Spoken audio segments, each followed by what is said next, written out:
Not sure if Skinwalker, but something spooky nonetheless. Few summers ago. Be neat as always. Successful older brother, Nick, wants to take me camping with him.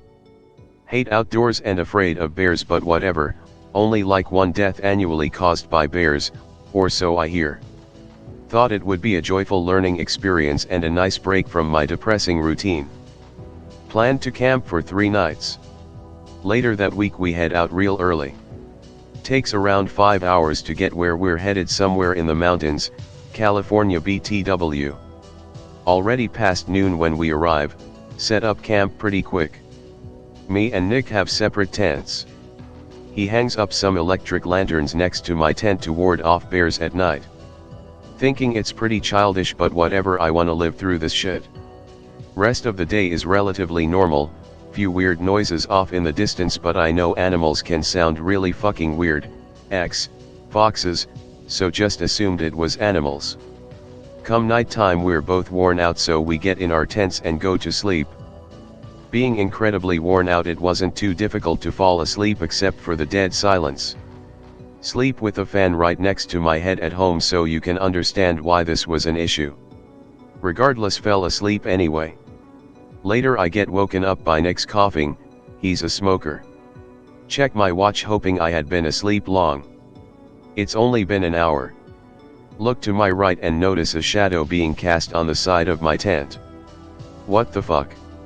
It's the silhouette of a giant and slender humanoid. It looks completely naked and bald.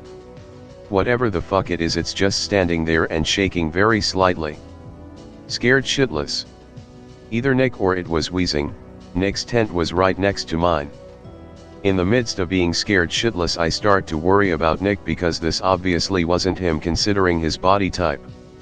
If this thing decided to tear through my tent, all I would have to defend myself is a dull knife I used with flint to start our fire. Lay there motionless, legitimately thinking I might die a horrible gruesome death by an unknown being. I stay there practically shitting out my heart, and it stays there being fucking horrifying for what feels like hours. Suddenly Nick starts coughing up a lung. It looks like it takes on a full alert stance. Nick starts shuffling around in his tent and making a shit ton of noise. I witness the most terrifying silhouette of a tall skinny figure leaping away without making a single sound. I didn't shut my eyes once until Nick woke up, and I knew it was clear. Once he was awake, I asked him if he saw any of that, and he didn't know what I was talking about. I told him about it and he just laughed and asked if I was on drugs, which I wasn't, but I convinced him to leave that day because there was no way I was spending another night out there. Regardless of whether or not he believes me, he still hasn't returned there since. It still terrifies me to this day that if it weren't for those lanterns, I would have had no idea that whatever the fuck was standing outside our tents. Well, me and my best friend went camping out in some woods nearby an abandoned coal miner area, apparently shut down due to health and safety violations ages ago. Arrive at woods, around 7 p.m. summer, so still bright. We set up camp. It's late and all that shit, gets dark. Got a fire going, we're just dicking around, seeing how good of a shot we are in the dark via targets we set up earlier. So it gets late, around 1 a.m. Friend's asleep, I'm awake, pondering about my goals in life. Friend wakes up, says he's gonna go take a piss. So off he goes. Greater than 5 minutes, maybe he's taking a shit. Greater than 10 minutes, must be one long shit. Gets nearer to half HR. Point big flashlight in his general direction. See a person in the distance unclearly. Oh thank fuck it's him, took his time the bastard. He waves at me but his movement is jerky and his eyes look different as he gets closer. Hey dude, you okay? No speech. No, my best friend, instantly know that isn't him whatever it is. For one, he never goes anywhere without his lucky chain, that his late grandmother gave to him. I sneeze, eyes shut for a second, he went from 50 meters to 10 meters in front of me. Hey man, you better stay right there, backing away. Grab my gun. He makes this weird cackle sound. Stay the fuck back, I mean it. Runs at me. Gun jams. Aw shit, I run through the woods, sprint like a motherfucker. Heart is pounding. Before I know it, I'm in that area nearby that got shut down a year ago. Got a second to fix my gun at least. Unexplainable sound or not. Run to nearby building. Kick the somewhat rotted door in and hide inside upstairs, in the kitchen area. Okay, fuck, think. At the same time I hear it looking downstairs, smashing shit. Terrified, but I'm not about to give up. I'm not fucking dying here, I'm 21, damn it. Smell the faint smell of gas. Wait a second, see leaking gas tap. Okay, I think this could work. Sneak across silently, undo tap all the way. Thank fuck I still have my friend's lighter on me, I'm making him quit smoking. Room fucking stinks, barely breathing from all this gas. It smelt it obviously, comes upstairs. Grab a metal chair I see and hide behind door. It walks in, walks forward, halfway across, goes to turn around. Smash right into its head and it falls back. Right, this either works or I die. Run to window, it's only a 20 feet drop, I've survived worse. It gets up, momentarily dazed. Jump the window as I lit the lighter up. As I fall out the window, massive explosion, holy fuck, I'm one lucky cunt. Land outside on the floor on my left side, scream in pain as I realize I broke my left arm from it breaking the fall. Manage to stand. The house is completely on fire. See that thing in there burning and screaming. It separates in half almost. Yeah, that wasn't my friend, where the fuck is he anyways? I'll find him or I'm not leaving. It falls out the window. Lands. Burning still. It goes still and silent. Right, well, safe to say it's dead. I'd go back and get my gun and make sure, but well, I left in that flaming wreck. Wearily walk, yelling friend's name for about an hour I'd guess. Near woods. Hear faint response at last. Is it him? Follow the voice as I shout his name. It's him. He's tied up with barbed wire to a tree. He's alive, covered in blood, beaten and bruised, but alive. Go to camp, get some cutters. Cut him free. He tells me I wouldn't believe what happened, but something tells me you already know. Tell him what happened, show him where the corpse is laying there. Rotting already, good, fuck that thing. We go back and pack up, leave. We go to the nearest hospital, then ring, and when they get to us in hospital everyone asks what happened, how did we get so beat up? They wouldn't believe us if we told them. To this day we never spoke of it again. I'm fine with talking about it now, but he still has serious PTSD. Here's a story from another website. I have an episode to share with you all. Okay, one night I woke up feeling thirsty and laid in bed looking up at the ceiling thinking if I should get up to get a drink. All I could hear is silence and the clock ticking. The buzzing sound in my ear, which was a sign it was just too quiet. I reached for my cell phone to check the time. Flip it open and it was 3:26 a.m. Without making a sound I quietly sat up and walked to exit the bedroom. As I got to the doorway I looked straight ahead at the front door entrance. With plenty of light from the fish aquarium I saw a man standing there with his face interchanging from an animal and a human. I didn't know what to think. I wasn't scared of it, but I froze, couldn't move at all, and couldn't speak. As I was struggling for some kind of movement we stared at each other face to face. As my eyes wandered looking at his every feature. The white and black paint on his face. Black paint ran in a thick stripe across his eyes. The feather tied to the top of his head. How he looked young, like he is in his early 20s. You can see his muscles, his chest painted in white, and he had a pair of black sports shorts that read Adidas. His wrists both had furry buckskin with something on them, as were his ankles too. As I stood frozen, still looked at him with such wonder and struggled to say something or to move, but still I couldn't. Yes, I was startled at first, but all that grew more into curiosity of this soul who was also startled by my appearance. He seemed to try to erase my seeing him from my mind. I could sense that from his piercing eyes. But as I still stood paralyzed, having really no faith in anything but God, didn't do anything of worship, no church, no knack, no ceremonies, just prayed to God as a person in my everyday life. As I stood there I prayed in my mind to God to shield me of this being I have crossed paths with. I don't know why he was in my home or if he was just taking a shortcut to get somewhere. But as he was still staring at me I begun to regain my physical strength and slowly begun to have control of my body and was able to move. I begun pushing numbers on my phone as he stood still looking at me. Then he smiled at me. Right then I knew he was only as human as I was. He vanished through the door, which was still locked. Then I heard a loud sound, as if there was a horse running. I regained all power of my movements and ran to the window to look where he went.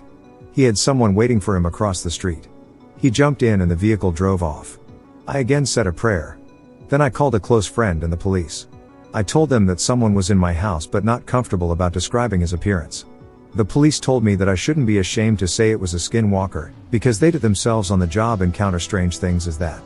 It's weird when you are more curious about something than to be frightened. I would say they are more frightened of us. Why else would they have to paralyze us and come when we are sleeping? I take it they aren't human enough to handle life as a good citizen. Shouldn't be afraid of them because as long as we have faith in our prayers, evil will not overpower anything holy. For a very short time they may feel they have it made, but when you do evil onto others it all come back on that individual later on. So anyhow, by the way, he was hot. And he should be a native male model because the skin and the paint is a waste of time. I don't really like the God references, but to each their own, I guess. B10. In a woods behind friend's house outside of hometown town in northern Washington. Friends with me, Joel and Robert. Joel is a chill brother, Rob is kind of shy, or at least quiet. He doesn't say a whole lot. We're at Rob's parents' house now. Just got done making PB&J sandwiches from stuff Rob's mom packed us. They buy the peanut butter in tubes and the jelly in those jelly containers you get in restaurants. You know, with the tub. All of a sudden a wild-looking disheveled kid, a couple years older, comes out of the woods, wants to talk to us. You see that treehouse over there? We see a treehouse, looks like it's about to collapse. My parents built it for me.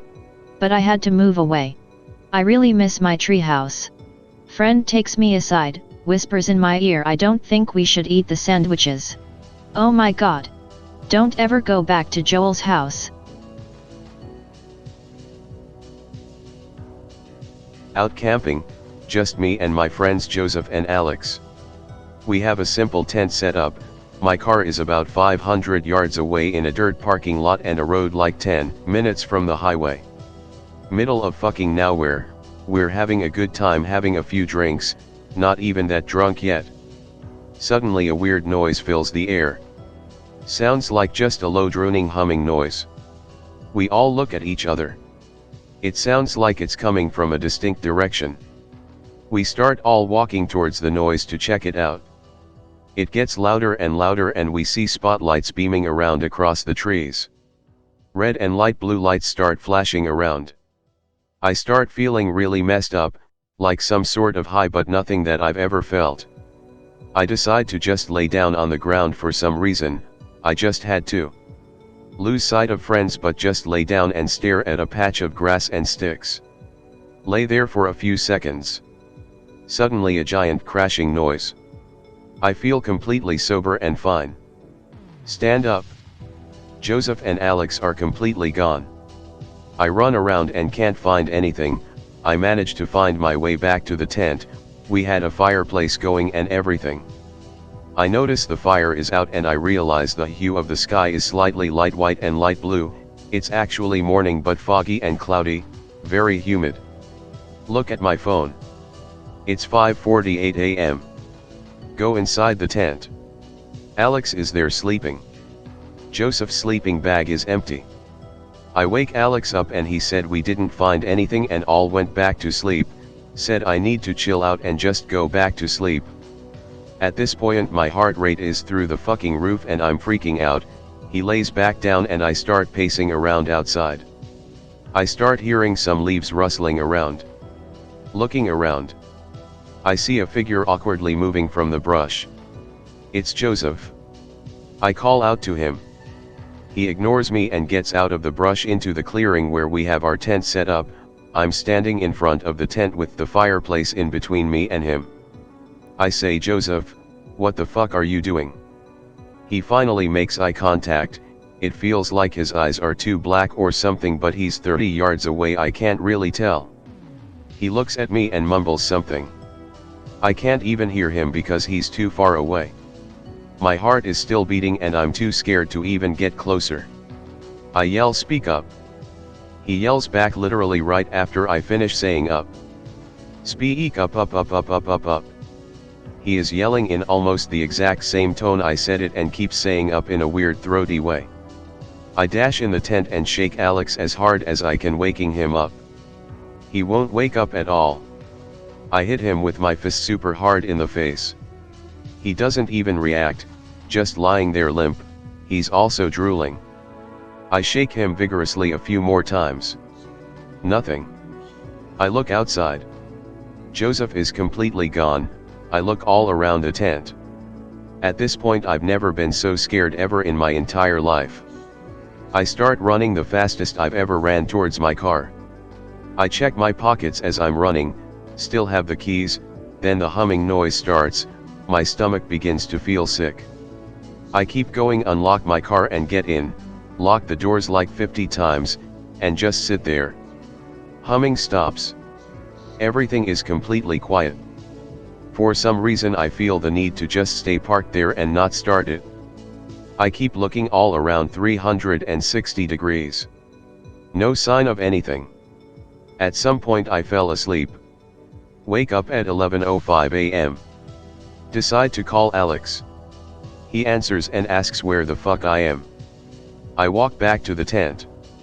Alex and Joseph are there just chilling, fire is relit and they are making breakfast marshmallows. Everything is completely normal. I tell them about what happened and they laugh at me saying I must have gotten too drunk. We still have 90% of our alcohol left, not used. Except Joseph has a strange cut going from the back of his head under his ear. Nothing else is out of the ordinary. Go home. Everyone is normal. And I never went camping ever again. Fuck. Active duty army stationed at FT Carson, we had to go out to the Snake River Valley where the Idaho NG has a large training area. This place is the end of the world. Wide open areas covered in volcanic rock with no trees, the dirt is this fine powder that kicks up and gets everywhere. No joke, I preferred NTC over this place. Anyway, our platoon was sent out to play up 4 against the nasty girls for a night mission. We rolled out with like 3 minutes and 113 seconds and about 2 to 3 dismounts per track. We set into a defensive line with about 50 to 60 meters between our tracks, everyone kinda set into any depression we could find, the dismounts, me, just all stayed on the tracks scanning with our NVGs. The blue force were going to be steered toward us by the Ox. So the sun goes down and we are waiting. It's a hot summer night and we have all the hatches open and are just scanning and waiting. Me and another guy are standing in the back with the cargo hatch open. I'm bullshitting with the SGT in the commander hatch and another guy is standing beside me smoking. This thunderstorm is rolling in and the wind is picking up a bit. It's one of those storms where you keep getting those flashes of lightning, but no thunder. For that split second everything across the open rolling ground would be lit up, then it would fade. There is one of these flashes of lightning and as the light fades the other guy standing in back with me says, "Ayo, can we close all the hatches? Like right now." It's hot and humid and this guy wants us to button up the track. The SGT is like, "Why?" And the other guy is all nervous and is like, "Nah, never mind, y'all wouldn't believe me." Me and the SGT just look at each other in the dark and are like, "No motherfucker, you brought this up, what is it?" He kinda fidgets and says, "I saw something back there," and he points out behind our track. When the lightning flashed I saw something moving, way out there, it ran behind one of those mounds of lava rocks. It looked like a werewolf, only taller. We just looked at him and we laugh, "A fucking werewolf?" I asked. Now he's upset, well it was fucking something and I know I saw it. So I try to play logical, maybe it's the nasty girls fucking with us. He looks at me, "Nah man, this wasn't some dude in BDUs, it was something else. I saw something." Again we aren't buying it and try to laugh him off. Anyway, the guy who is freaking out, I just remembered his name, Bonaparte, black dude of Haitian descent. He's getting more worked up and then the radio chirps and it's the platoon SGT saying he can see the bluffer. They are dismounted and walking line abreast towards us, but he doesn't think they can see us. So the wind's picking up, I can feel and hear it whipping up, my adrenaline is kicking in because I know we are about to get into contact, and I'm looking in 2 directions, out in front trying to spot the bluffer and looking out to our 6 o'clock to see if just maybe. Back and forth, Bonaparte sees me and says real quiet, "Man, I know what I saw back there. This can't be real, right?" I'm looking out behind us just as there is a flash, and I see it, 6 to 7 feet tall, humanoid, but not. It's frozen in the flash for that brief instant, then I hear it, someone on bluffer screaming at the top of his lungs, "Contact front." The SGT on the .50 opens up, I have a 60, yes really, this was 1993, and I add to the noise. The bluffer begins to maneuver and for some reason an OC throws a RD sim at us and kills us. And like that it's over. So the mission is over and the platoon SGT calls for all of us to rally at his track. We start up and roll out to where he is. He says it's too damn late and we aren't driving back in, so we drive a click or two towards the tank trail and park down in the low ground. Platoon SGT says don't worry about any guard, just button up the tracks because of the closing storm and get some sleep. Me and Bonaparte didn't say anything, we just hopped up top, got the cargo hatch unlocked and closed it, then got back inside the 113 and we both made sure the combat lock on the troop door in the ramp was locked. I was so freaked I couldn't sleep and I never did tell Bonaparte or that SGT what I saw. I just laughed it off when they tried to bring it up the next day. So I went on a hiking trip with a few buddies in Joshua Tree NP, and we did our hike across about 12 miles of desert. Awesome time. I nearly got killed by a fucking rattlesnake that slithered into my pack, which promptly got beheaded by a buddy with a spade. We had heard from a local at a bar the night we finished at JT that there was some pretty cool spots near the edge of 29 Palms for hiking and camping, so instead of spending the last 3 days driving to Nevada to gamble, we went hiking some more. We get to the edge of one of the training areas kinda late in our first day. We kept a few hundred yards off the fence cause we didn't want to get our shit kicked in by angry Marines in case they didn't like us on the perimeter, but it was too late to find a new spot to camp. We dug a little fire pit and stuffed some dead limbs from a Joshua tree into it and cooked some hamburger meat we had bought earlier that day, ate some great tacos. We had a bit to drink, just bullshitting each other, and I walked off into the dark with my flashlight to take a piss. I usually put my fingers over the light to show just a tiny sliver so that it doesn't kill my night vision, but as I was pissing I swayed side to side, and I noticed every time I flashed my light toward the fence, I got a light back about 4 seconds later. I was a bit creeped out, but I realized it may have been a security camera flashing a light at the fence every time it took a picture, so I didn't think about it. We got up really early the next morning, fucked around a bit, and saw a cliff maybe 4 miles away that looked like the east side was scalable, so we set off that way. That night is when I got seriously spooked. The cliff wasn't really a cliff, it was just that the incline on the land made the rock formation look a lot taller than it was, so we camped at the foot of it. One of the guys I was with got up to pee, came back saying something is flashing its light every time I turn mine on, crazy shit. Now, I don't know if any of y'all know about the amount of UFO sightings around 29 Palms, but over the course of our trip we saw some really strange shit in the night. UFOs don't really spook me, but me and my friends saw 3 or 4 of the cliché UFO phenomenon, the glowing triangles with bright white lights where no stars should be, the back and forth dot that just kinda hovers side to side and then just up and disappears, but the weirdest one we saw could have been a shooting star that broke up, because there was an insane white streak that flew right over us, lit up the ground, and right before it seemed like it was going to hit the ground it peeled off in a nearly 30-degree turn in an instant. So, my buddy who had seen the light responding to his was a little unnerved. He is very /K/fucker has a Marlin 30-30 with bullets he dipped in holy water and ash to kill skinwalkers. I mentioned that it could have been a security cam, but he said the light only came when he flashed his, and it would repeat his pattern. So me and all my buddies are watching as he does it, proves it, he did 2 short and 1 long flash, and the light copied it. We decide to all start flashing our lights randomly, for about 30 seconds just turning lights on and off, setting them to strobe, etc. Then about 120 lights come on from the other side of the fence and very loud yelling. At first the massive amount of lights was startling, but the yelling coming from nowhere made me nearly shit my pants. Turns out, a marine company was doing exercises following the same path we were, and decided to play a little prank on us. Bastards. This happened this most recent August. Second weirdest thing I've ever seen in this state, easily the most unsettling. Get 3 days free after doing 24/7 grandpa care for 2 months. Get 2 friends to go in a mountains with me. Leave Friday night in a truck pulling a trailer with 2 4-wheelers. Light finally fades about 10 p.m., mid-August in Alaska. Take it easy on speed because big ol' diesel. Get to the target highway at about midnight. Pavement ends at mile 21-ish. Everything to now has been pretty normal. Couple miles in, road turns left with a small pull off on the right side. Little Subaru parked there facing into road. LED light bar at face level. PNG. There's someone leaning on the hood watching us as we drive by. Tired by this point, not real concerned. Figure it's someone waiting for their hunting buddy, it's caribou season. Keep going. This highway is real rough in the fall. It's gravel, and the heavy fall rains combined with all the fall time hunting and camping traffic tears it up. Going 30 miles per hour if I'm lucky. Truck, trailer, and teeth all go in daka from washboards.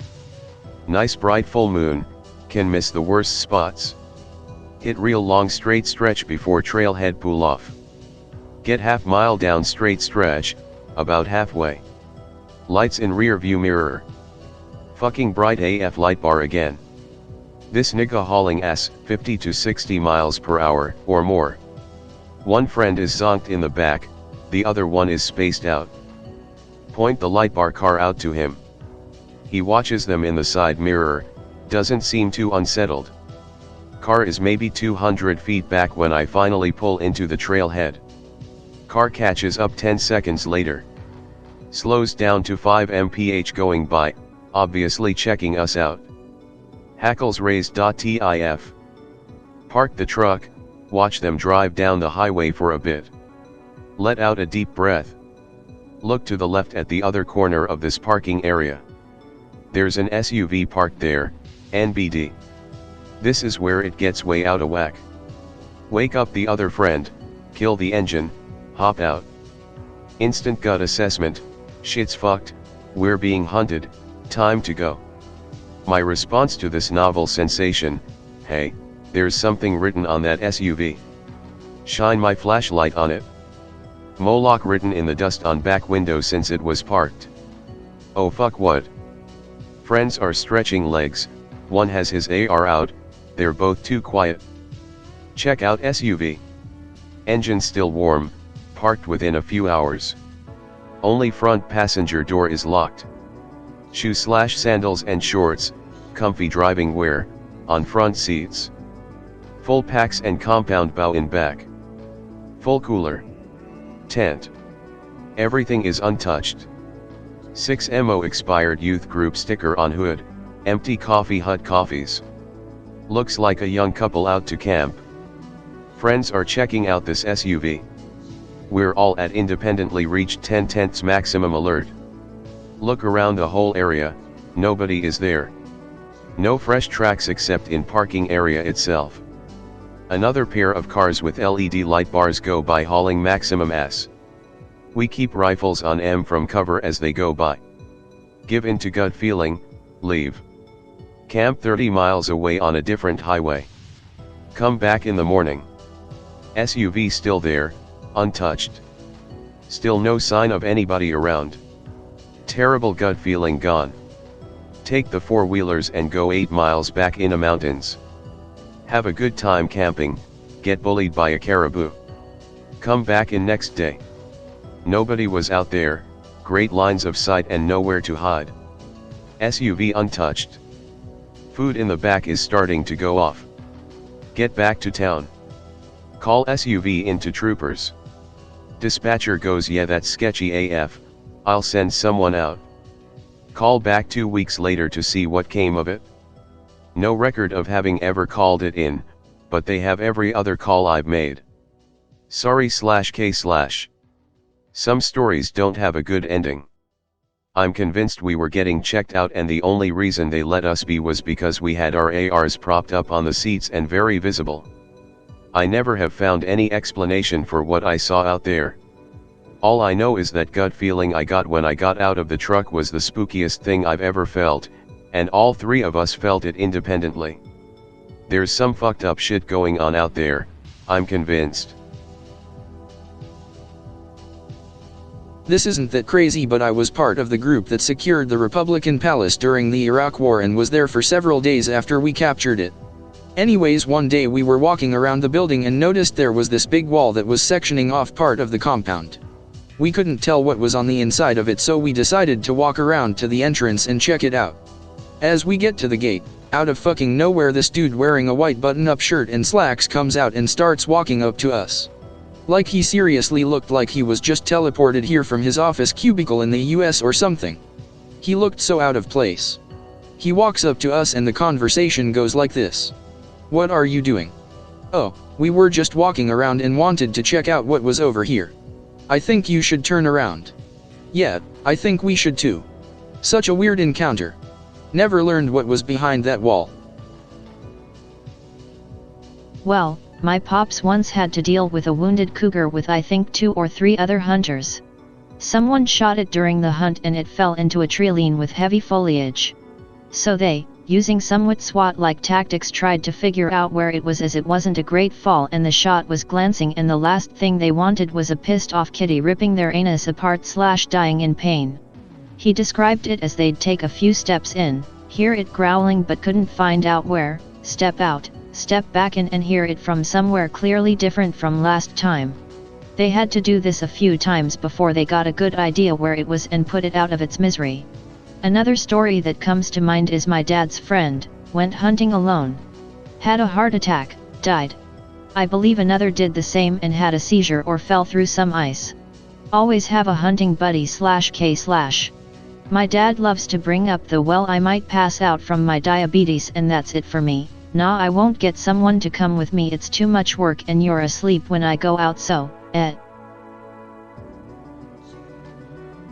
So my parents used to be big outdoor buffs. My father is an ex-champion hobby boat racer and my mom was an Alabama-raised country girl, so they always wanted to camp and go sailing and fishing and shit when I was little.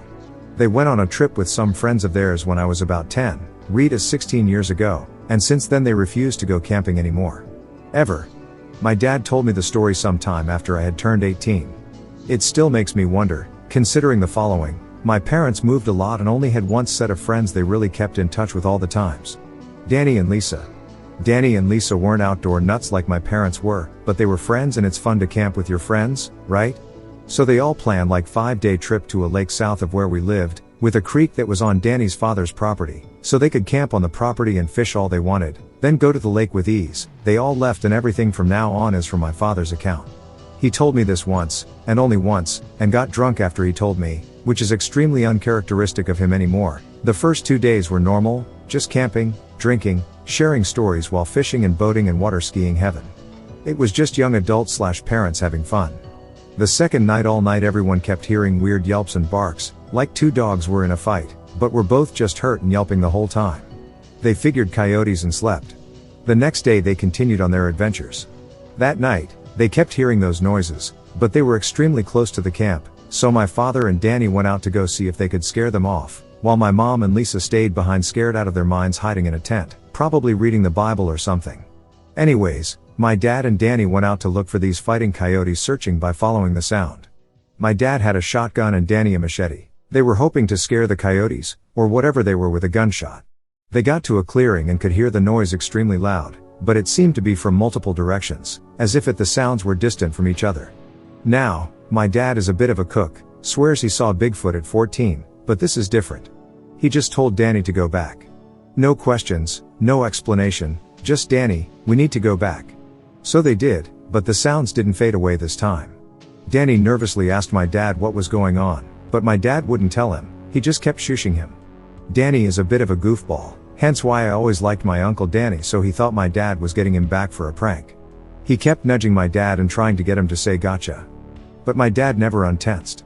Finally they got close to the creek, a ways up from the camp, and my dad told Danny to run. Fast. Sprint. Then my dad took off, no remorse. Danny apparently followed, but tripped and called for my dad, but my dad, who tears up and sputters a bit at this part, also uncharacteristic of him, refused to go back for him, even though Danny started calling for help. Danny was yelling that his leg was broken, it hurt, etc., but my dad just kept running. Then, my dad, my mom, and Lisa all say they heard what sounded like a really fucking loud cougar growl. Imagine 2 lionesses going at it, amplified by 70 Marshall full stacks. That's how loud they said it was. It made my dad's ears ring. After that, Danny stopped screaming for help. My dad got back to camp and the ladies asked what the fuck was going on, but my dad just said something was out there. My mom, being the practical woman she is, says well no shit, what was it? My dad wouldn't answer. Lisa is freaking out asking where Danny is, but my dad just keeps saying he'll be here in a second. A few hours pass by, and the ladies are extremely worried about Danny, while my dad apparently would cringe when they said something. Finally, from the opposite side my dad arrived from, came Danny, walking just fine up to the camp, wordlessly. My dad cocked his rifle, but waved it away as survival readiness, something my mom says she won't forget, because that's what tipped her off that something was wrong. Danny first walked up and nudges his way next to my mother, but after the weird looks and the death glare from my father, moved closer to Lisa, who had been nagging him for about 10 minutes, but he would either grunt yes or no, or would just stare into the fire. My dad finally asked Danny what happened to his leg, and Danny looked up confused almost. My dad told him, I thought you said it was broken. Danny looked at him and replied broken. Then, as if on cue, started yelling, Steve, ow my leg, I think it's broken, I noped writing that part. I can just imagine it all too fucking well. The ladies grabbed medkits and first aid and water and were rationalizing it as him going into shock, but upon getting his pants off, with much difficulty as he refused to help them, and actually would make it harder for them to remove them, there was no obvious break, no blood, just bruises all up and down his side. Lisa kept asking him what happened, but he would grunt and wave her hands away from the bruises. My dad said he's fine, let's just sleep. My mom gave him the are you fucking kidding me look, and he gave her the do it woman look. That's right, old school and still working as fuck, and so she complied as he never does that, and they went to their tent. They say they heard Lisa nagging and one-sided arguing with Danny because he would never reply when she would ask him questions, which I just think is a genius wife enraging tactic, and so she finally yelled she's going to pee. Danny asked if he could come with her since there were animals out there, in not so many words. She said okay, and they left. My dad woke up about 10ish in the morning and started making breakfast. Danny and Lisa were gone. My mom asked where they were, but my dad wouldn't reply. After a little while, they both came back, rather unceremoniously and without word. They weren't holding hands or in each other's arms, or arm over the shoulder or anything like they always were, just kind of awkwardly standing next to each other. They refused food and Danny would randomly yell out my leg, and Lisa kept complaining of feeling ill. My mom suggested they go home and call off the trip on account of Danny's leg, who had not been limping at all, to my mom's horrified recollection, and the two nodded. My father just kind of watched. They all agreed, so Danny and Lisa got in my parents' car, not theirs, and just waited. Didn't pack up their tents, food, coolers, bags, anything. My mom came over and asked if they were going to grab their things, and they shook their heads. My dad asked, why don't you take your car? And they both said broken, just like Danny had last night, in a creepy practiced way. My dad sighed and packed up the car and they drove off. Danny and Lisa stayed quiet the whole way there except for random mumblings to each other, completely indecipherable. My parents took them home and came and got me, and we could all tell something was wrong, besides coming back days early. They said Danny got hurt so they came home. This part on is from me now. After they all got home, I asked if we could go see them, but my dad replied no a little too quickly, and so I thought he was mad at me, so I left to go play PlayStation. I remember cause I missed them and then he was mean. So I snuck back upstairs and listened from the stairwell, and overheard my parents and grandparents talking about how something wasn't right. It was like those stories, yada yada yada.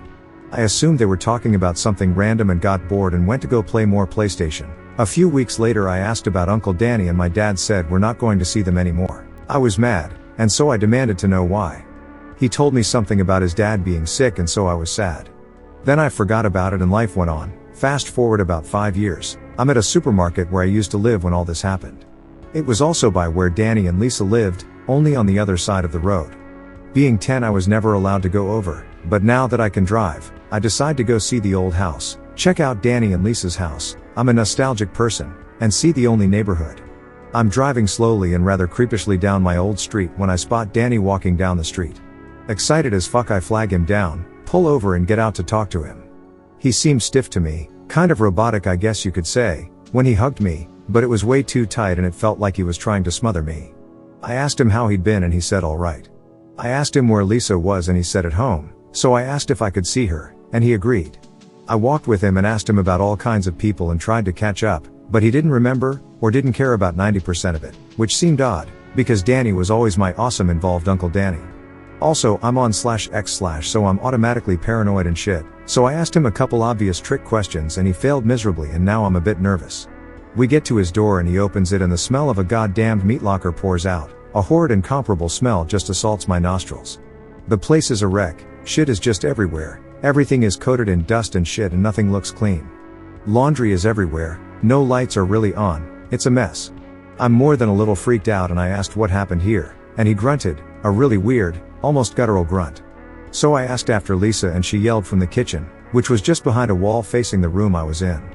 It wasn't a full wall, with the top not touching the ceiling, so I could smell and hear something cooking. I walked into the kitchen expecting to see Lisa making some normal food, and planning on asking Lisa why Danny was acting weird, but what I saw was unforgettable. She's standing in the kitchen, butt-ass naked, covered in blood, cooking some kind of mangled mess, surrounded by thousands of bones. I was just smart enough to notice a pile of motherfucking collars in the corner. Though not until after I intentionally remembered this at home, fucking pet collars. I yelled and Danny lunged at me. I kind of sidestepped away from him clumsily and ran out the door. Danny gave chase and I got to the car and noped the fuck as fast as my little blazer could go. I got home, called the police, gave them the address, and went straight to my dad. He punched me in the face and told me he overheard the address. I tried to apologize and he yelled at me, so I yelled at him for lying to me, so he hit me again, then hugged me and said he was sorry. I tried to ask him but he, rather strongly, told me to shut the fuck up and forget about it. The police came to my house and told me they didn't find anyone living there, but that my story matched the description and the place was a fucking nightmare. They told me they suspected the previous owners left and a mixture of wild animals and burglaring homeless people had been living there. My dad, being the fucking ridiculous genius he is, asked why the house hadn't been foreclosed or bill payments hadn't been an issue. The cops stammered then said they'd look into it. Apparently Danny's father had still been paying for it all, as per some agreement when they got married. I still haven't seen them since, and my dad only once told me the story beforehand. My meeting up with them was pure coincidence, and only made the story worse. A couple years after all that happened me dad told me this story, got drunk and in his drunken stupor that night told me he knew what would happen to Danny. He knew what they were. Better him than my dad. Be me, just turned 18 and wanted to do something fun. Bought a Piata Remington 1858 Repro and a Liberty Walker clone because I have a preference for pistols and had watched too many spaghetti westerns. Want to go camping to clear my mind and get away from toxic friends. Not hardcore outdoorsman shit, just chilling by myself in a tent out in Bishop shooting cans. Load up truck and fuck off to nowhere. Get to Innawoods, find a turn off on the road, park car, and fuck off again for about 4 miles. Wow, this is a nice clearing, I like this clearing, it's got a tiny stream and relatively flat gravel. It's mine now. Fast forward a few days. Shooting cans off a log across the stream, trying to quick draw on them and usually missing by like 5 feet. Just fucking around and having a good time in general.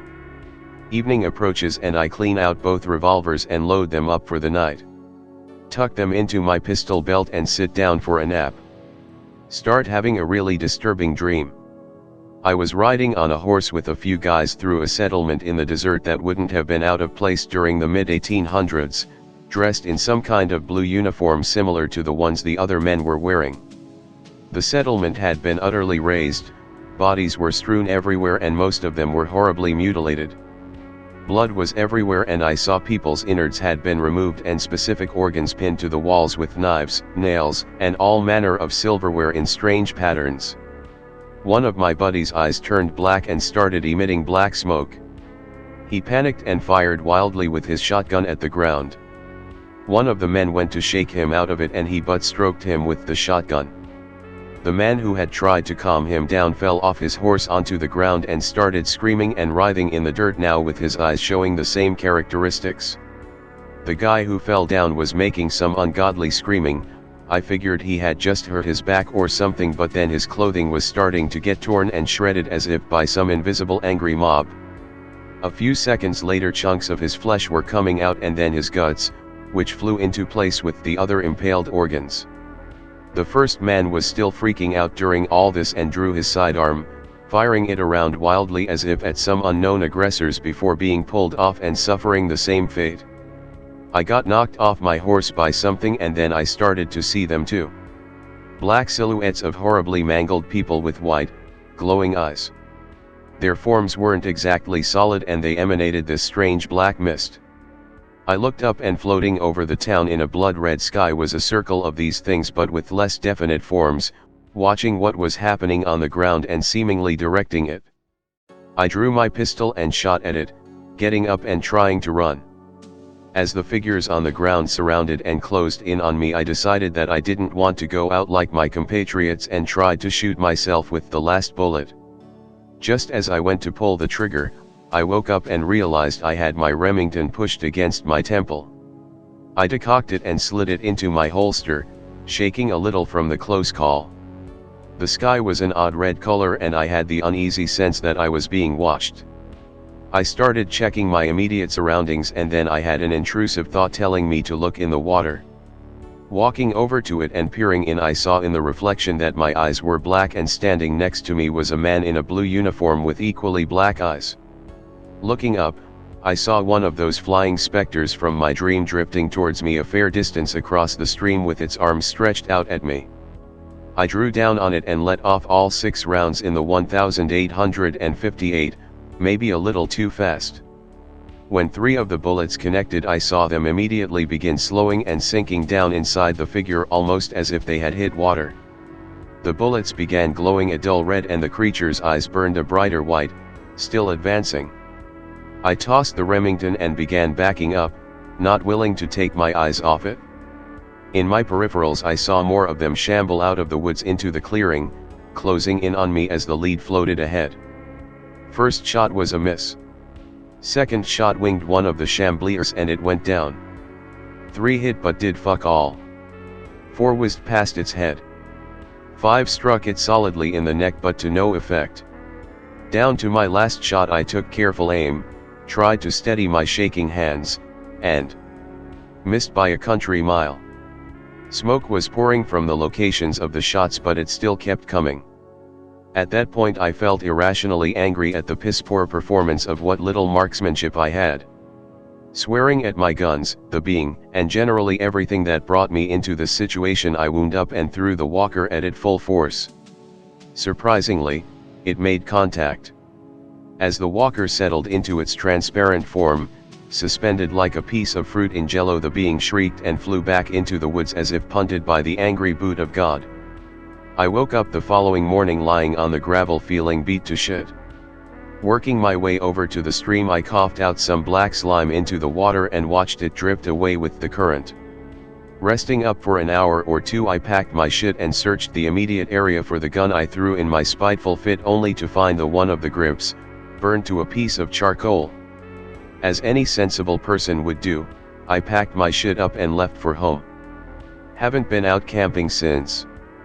Pick related is my POS Remlin and the replacement walker I got since I was so fond of it and figured it would be a good idea to keep around just in case.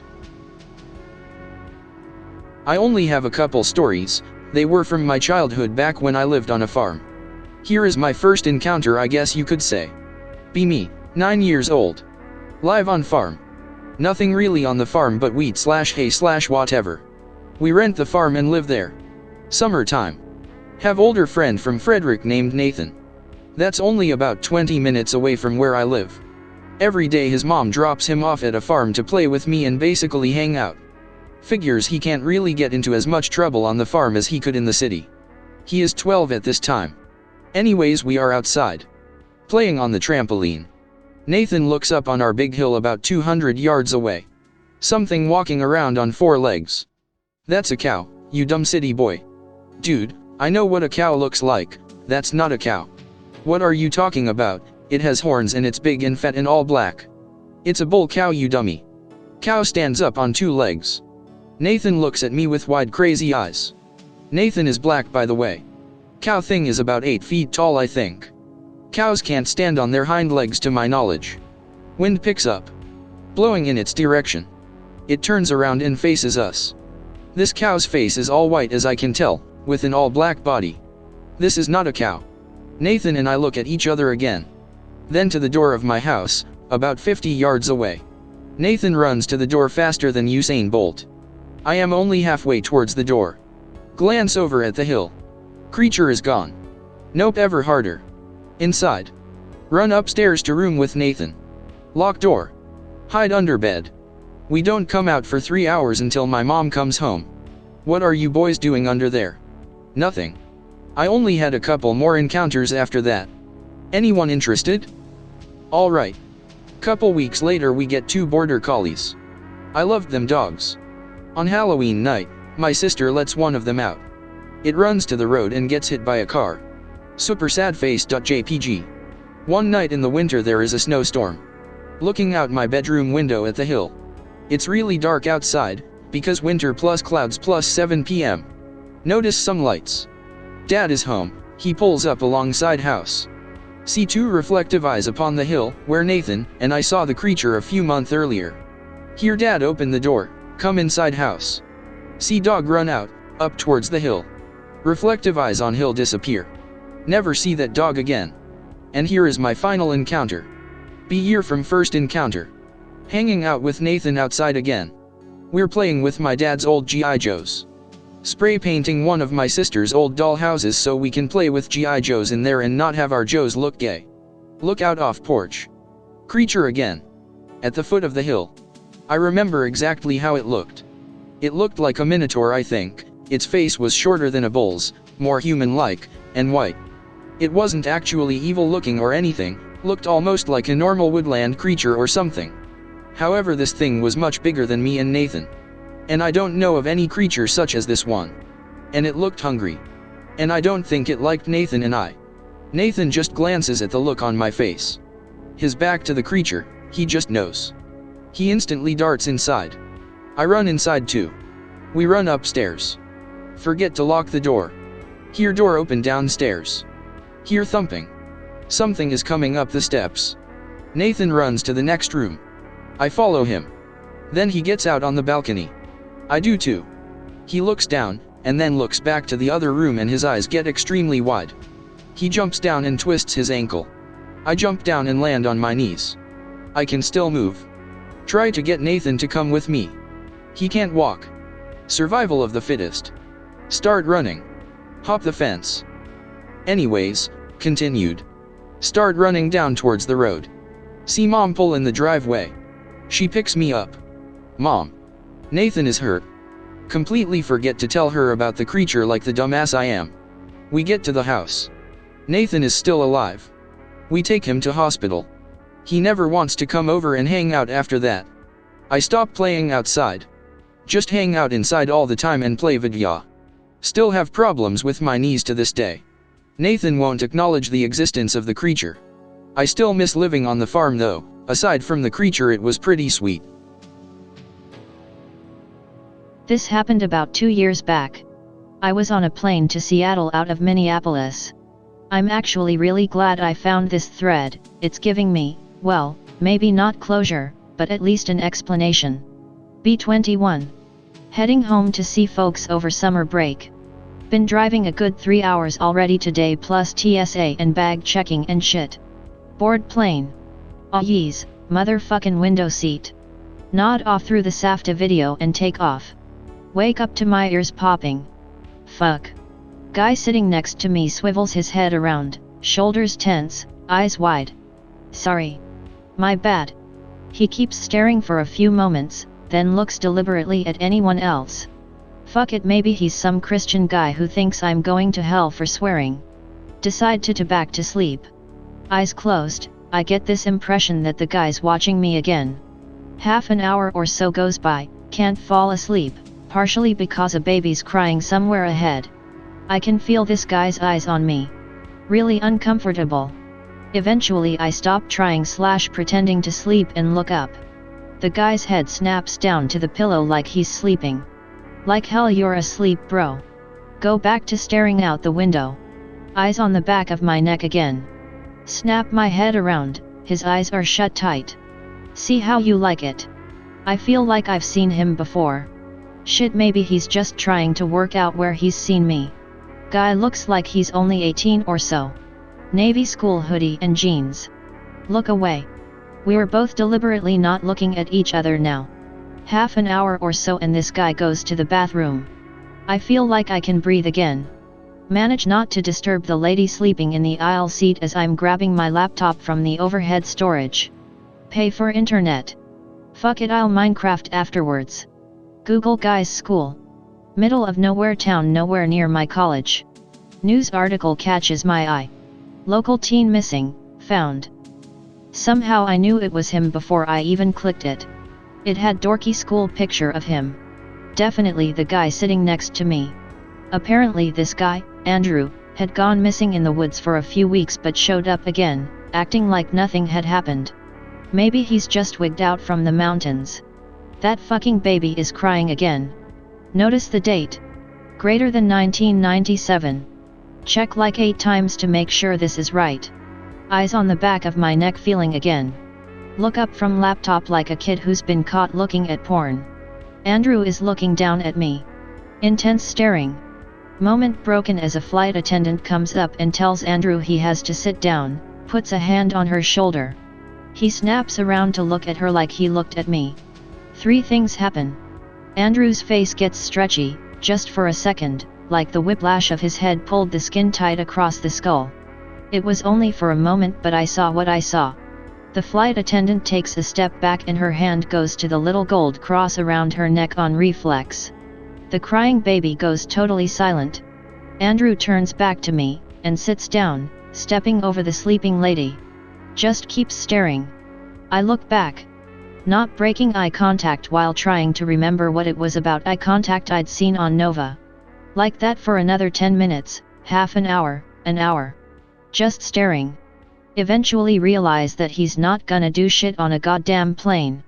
Turn back to my computer, doing my best cool as a cucumber impression. Proceed to Minecraft. With headphones out. Trying to act like I'm a badass but Andrew hasn't looked away. Land after what feels like years. Andrew gets off before I do, nearly running.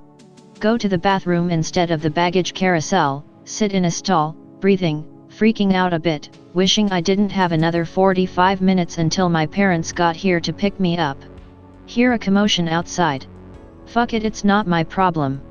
It was. I left about 10 minutes later, feeling better and figuring the bags would be out on the carousel by now. I got about 5 feet before a lot of cops corner me, drag me into a room and get very mad about me running around punching people. WTF. Officer, I never did that. Bullshit, what the hell were you doing? People injured, you on drugs? Several drug tests later. Left alone for a good hour. Welp, parents are gonna be mad. Another round of questions, they want to know if I'm involved with any hate groups. Shit, I really hope they don't check my Facebook.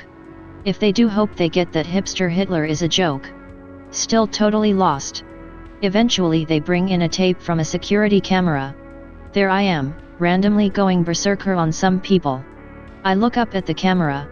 I smile. I run off camera, vanish into crowd. Another few hours go by.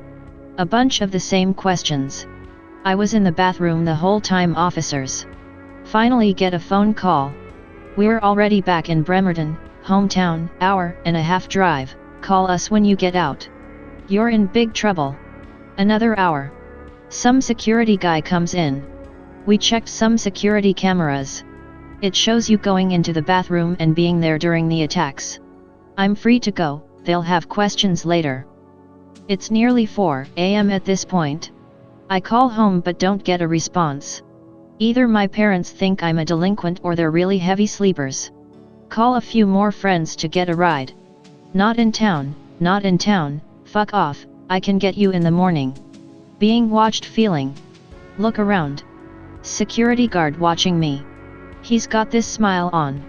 Walk as fast as I can without running to the taxi lot. Buckets of sweat. Totally forgot to grab my suitcase from the office. Fuck that. Taxi pulls up. Jump in, tell him my address, ask him to book it. We drive through the night. I start to feel calmer now that I'm away from the airport. Sun's coming up in an hour or so, beautiful Washington countryside. Trees are pretty and monotonous. I nod off. We arrive at my parents' house and I pull out wads of cash, tell him I'll get him more if it's not enough. He turns to look at me. Shit fuck. It's fucking Andrew. Nah man, got everything I need. Have a nice day. Just smiles as I get out of the cab, Walk backwards to my house. It's unlocked, thank fucking God. Stumble inside, lock the door with all the locks. Lock every door in the house. Fall onto my bed. Parents freak out when I come downstairs. Long talk. Recriminations, yelling, explanations, hugs of sympathy. That's basically it. I got my bag back a week or so later.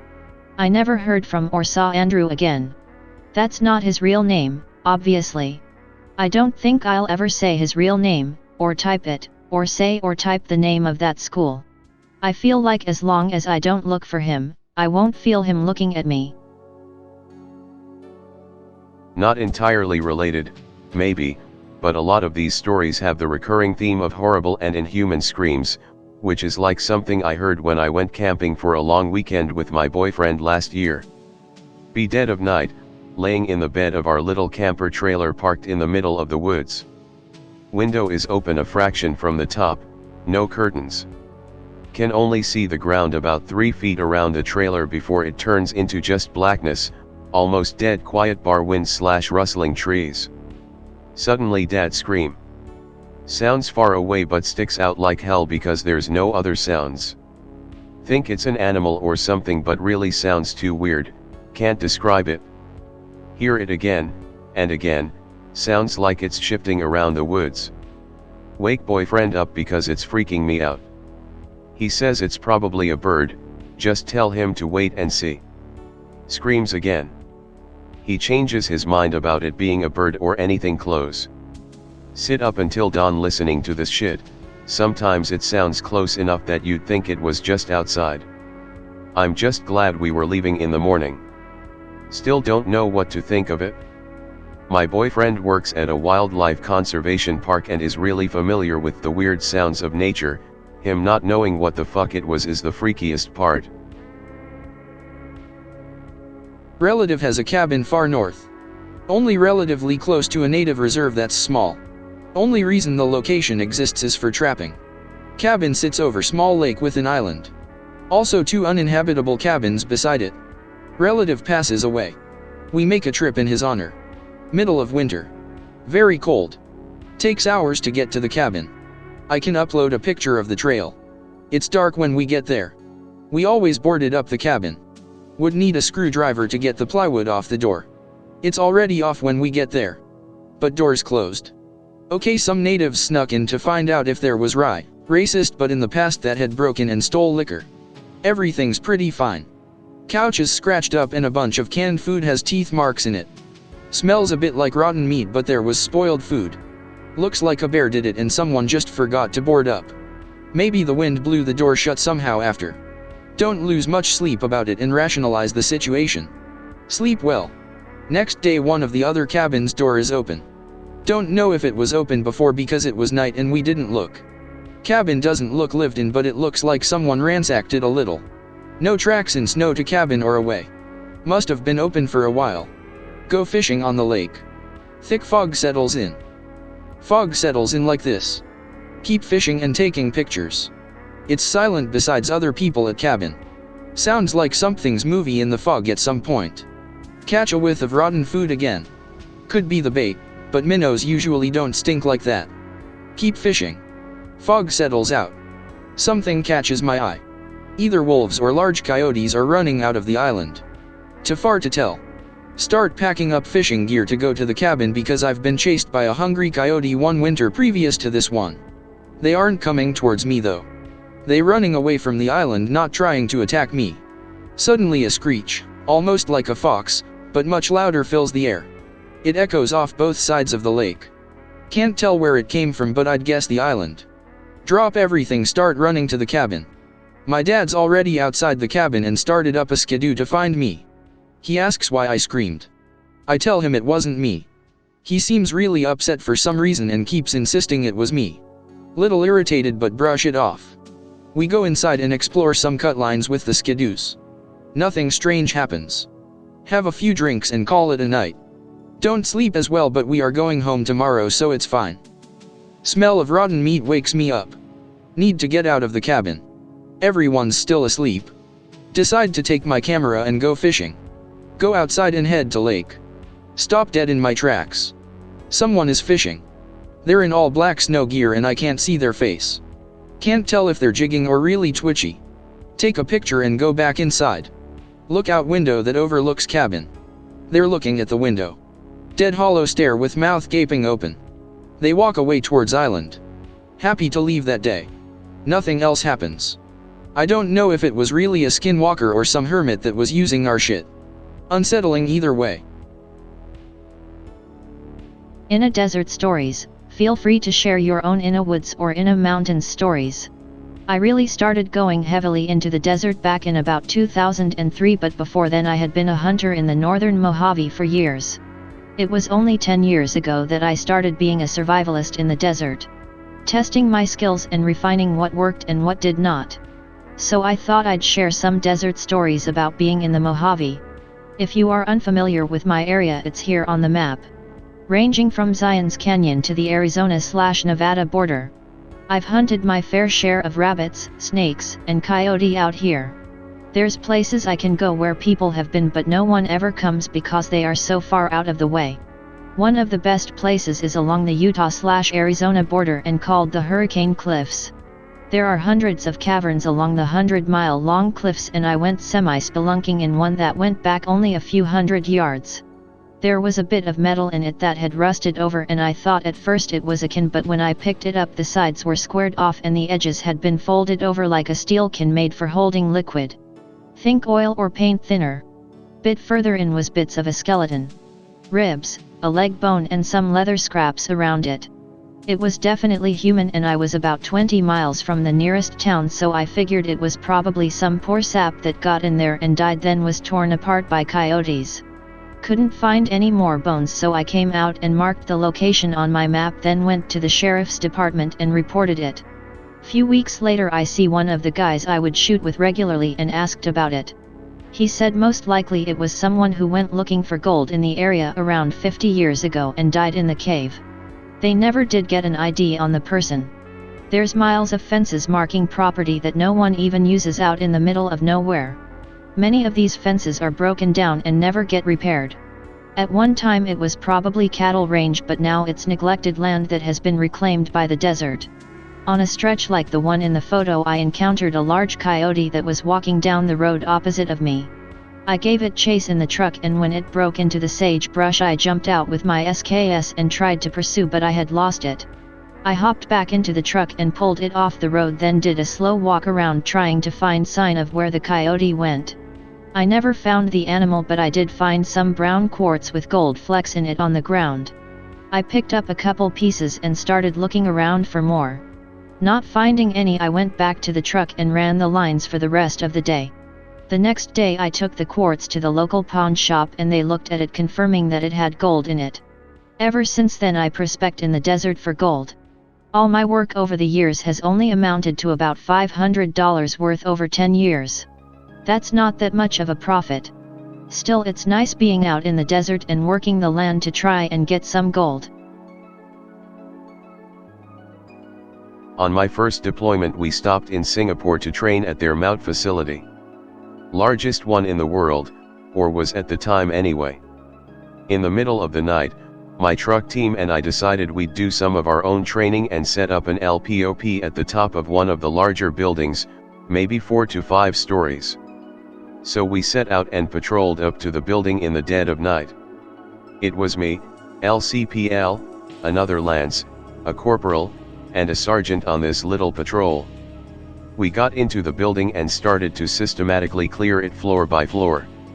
When we got the top, we set up guys on 2 windows watching the 2 entrances to the building and another was watching the staircase while my sergeant roamed a little. The first thing that set us all on edge was the sound of a door being slammed shut on a floor below us. It was a completely windless and still night, but we didn't rule out the possibility of wind doing it. We knew there was no one else in the building because we had cleared every nook and cranny and had watched the entrances and roads to it the entire time. We had been staying quiet and were in a complete blackout with NVGs. We started to hear more sounds. Shuffling. Whispers. We kept looking at our team leader to see what he wanted to do, but he just held his finger to his mouth as a be quiet signal. Finally, he hand signaled us to move and clear or see what was on the floors below us, but no sooner had we left the top floor, the noises started from above us. Instead of clearing the building down, my sergeant just yelled, "Get the fuck out of here," and we all ran down the stairs and out of the building. Outside, we all sort of stopped about 30 feet away from the building and turned to look up. I didn't see anything, and I don't know if any of them ever did, because we never brought it up again. We walked back to our bivouac site in complete silence. I don't believe in ghosts. I still don't after that, but I still can't explain it, and all four of us experienced it. Be on a convoy to big city. Relatively friendly place, some worry of Eads but otherwise pretty chill. Driving down main drag, some local walks in front of trucks. Oh boy, here we go. JPG. He just laws down in front of the lead truck. Starts waving us on, like he wants us to run him over. We just pull around him as he tries to scoot under the wheels of each truck. Everyone, and I mean everyone on the street, was giving him strange room. Get to our KLE, almost forget about the weirdo.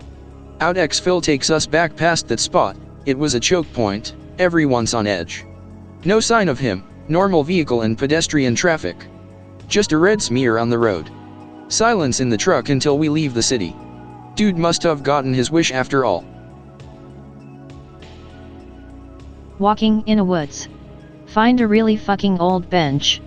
Take a seat, lean over to tie my boot. When I sit back up, the sky is completely different. Look at my watch. I was tying my boot for 6.5 hours. That's pretty much it, nothing weird before or after. I had a sort of strange thing happen to me in 2011. We were in Djibouti, Africa, in the middle of nowhere. We were staged there for a month or so waiting orders for some operation in Somalia. Nothing ever went down, so we basically just sat there for 28 days. But one night, while I was standing my fire watch turn, I saw some strange things through the infrared sight on the tow saber system mounted to our HMMWV. I was swinging it around in a 360 just checking shit out while everyone was asleep, and in a large field area to the east of our encampment, I noticed some strange movement. At first I thought it was an animal moving through the grass. After I saw the first one, I saw a couple more. I switched to my nods to see if I could make it out better, but I really couldn't. So looking back through the saber, I finally make out human figures. The grass isn't that tall, mind you. Maybe waist high. And I could barely see these fuckers. I honestly thought they were hyenas at first. So they keep crawling/crouch walking through the brush towards us. Finally, a couple of them came into a small clear area in the field and I could make them out a little better. They were skinny black dudes, of course, but they kept walking in this weird crouched manner that seemed slightly unnatural. I was just about to raise the alarm and shout at them, when unprompted and out of nowhere they all simultaneously looked in my direction. Keep in mind at this point it was pitch black out and I was watching them through infrared. They stared at me for about 20 to 30 seconds and then began backing off. It fucking weirded me out more than I care to admit. The rest of my watch seemed to take forever after that, and I told the next guy to spread the word that I had seen some unarmed military-aged males around the area. I also sent that info up the cock in the morning, and we had multiple fire watches for the remaining nights. Nothing supernatural, at least I think. But enough to send chills down my spine. I heard a story from a guy who did tours in Afghanistan. Building fob on hill. Village at the base of the valley. Villagers are kind of spooked that the coalition is building another base, for supposedly obvious reasons. Terp says village elder told him that they shouldn't build anything on top of the hill. It's cursed by the stranded souls of invaders. Cole laughs at them. It's probably just some folktale or legend to scare. Digging unearths skeletons, axe, and Soviet equipment. Everybody is kind of uneasy. Next day talk to locals again because troops are having trouble sleeping. Bad mojo about the whole op and location. Locals say that it was the hill that Soviet troops had a last stand against the Mujahideen. The POWs were beheaded. This part gives me goosebumps. Guy tells me that during the night, exactly after 1 AM, dudes hear Russian voices. Casual conversations. Dudes having dreams about places in Soviet Union. Everybody is now super paranoid and uneasy. One night hear gunshots. Everybody on high alert thinking Taliban is attacking. Dead silence. Turns out a guy on guard duty saw a Soviet soldier running at him with half his face missing, then vanished into dust an inch from his face. Guy told me that they had a chance to talk to other units deployed there and had the same phone until they got a chaplain to come and put the bodies to rest with a proper burial. Spook story for y'all. A Civil War battlefield was opened up for development a while back. My friend's in-laws bought a chunk, built a house, gave him a chunk, and he built a house. He built a house on a Civil War battlefield. I had to drag this story out of him, but he's as honest as they come. He's living in this house with his wife and 2 kids. Beautiful family. Life is good. New house, happy life. But the kids are starting to complain about monsters. Kids do that, right? No big deal. And the wife is complaining that doors slam on their own, sometimes the cabinets rattle, and little things tend to turn up in strange places. But that's just the house settling, right? And he starts to notice the funky doors. And the cabinets. And sometimes it smells faintly of sulfur. But that's just the well water, right? No biggie. Life is good. His brother-in-law comes to town to visit. He's a cop. He's a cop in one of the worst post-industrial cities on the East Coast. Not Camden, but it might as well be Camden. This guy is a hardass. He gets so much action on the job that when he gets to the nice quiet homestead, he just wants to chill. He doesn't want to go out to dinner with everyone, he'll just relax at the house. So everyone goes to town for a nice dinner. It's a shame that brother-in-law didn't want to come, but that's cool, he needs to unwind anyway. Let's not mention any of the spooky stuff, let's not wind him up. So the senpai lamb goes for dinner and comes back to the house. The cop brother-in-law is on the roof. He's on the roof with his gun drawn in a high state of alertness. He saw some shit. While chilling in the house, he saw a figure cut across the edge of his vision and went into cop mode. He cleared the house, but then started hearing whisper why noises, then caught another shadow. So he took to the roof to get a high spot to monitor the situation. That's when the family returned. There's more, but he's not saying. Here's a guy who sees the worst of the worst on a daily basis, and something spooked him to such a degree that he climbed onto the fucking roof. The next morning the cop brother-in-law suddenly had to return to his city, something about leave being cancelled. Since then, my friend made some generous donations to the Catholic Church and 2 priests blessed the house. He's also done the usual Bronze Age folk banishment routine. It's been quiet ever since. Camping with 2 buddies in March, middle of nowhere woods in the southwest. Greater than 2 m or so, moon is bright. Fire is out by now, all of us are in sleeping bags around the fire ring. Hear movement in the brush about 30 yards away, near our truck. This is accompanied by radio squawk and an electronic voice that sounds like the Metro Police from HL2. Obviously someone with a radio, but heard no vehicles approaching.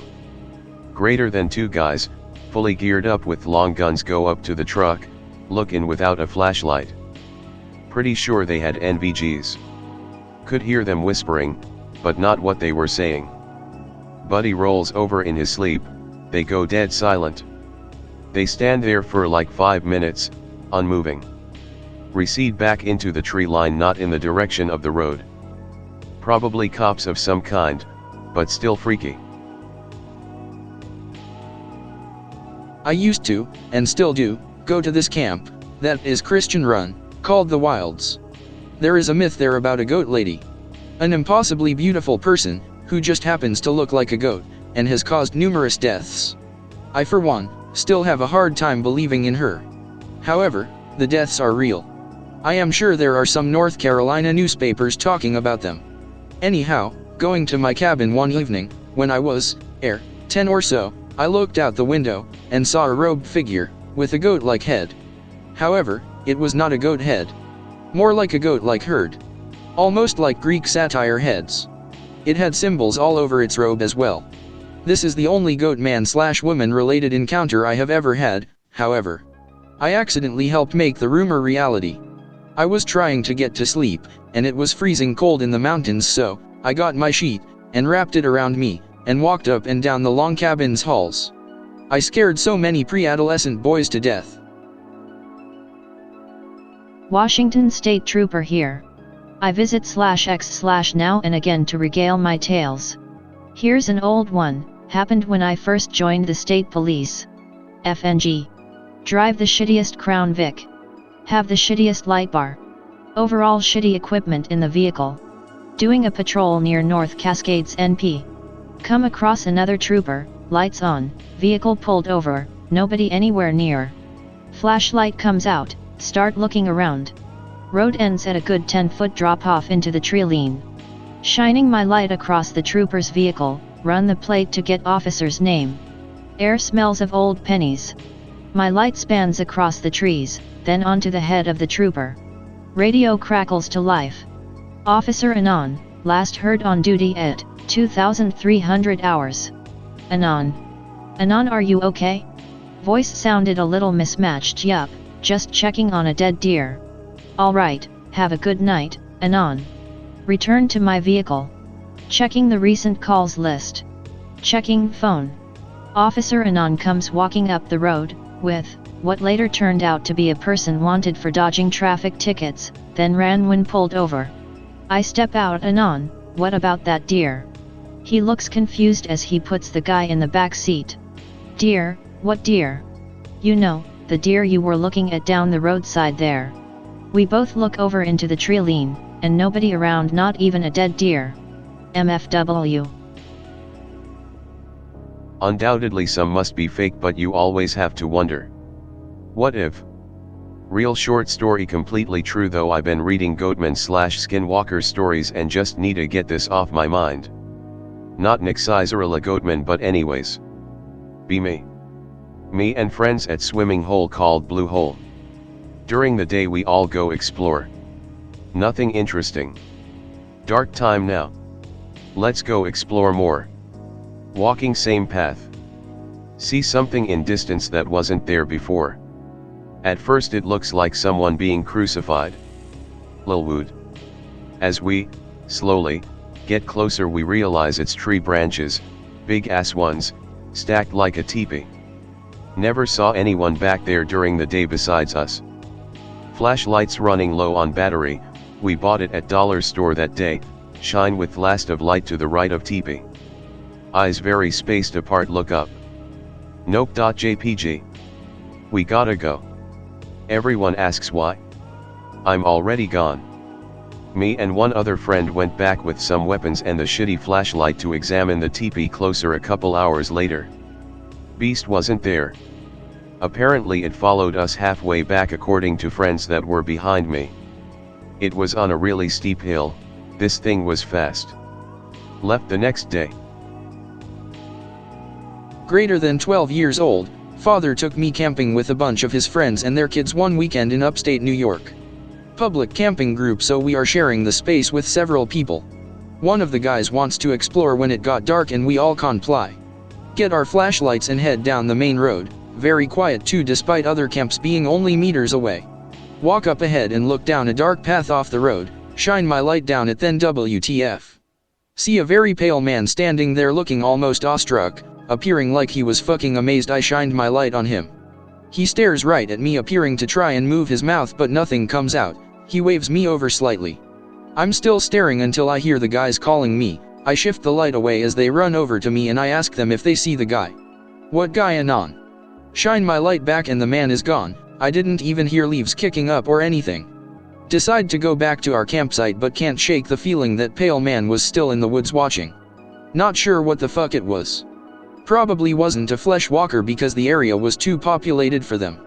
Though does it matter that the off-road path was very close to another campsite that was disdainy from the others?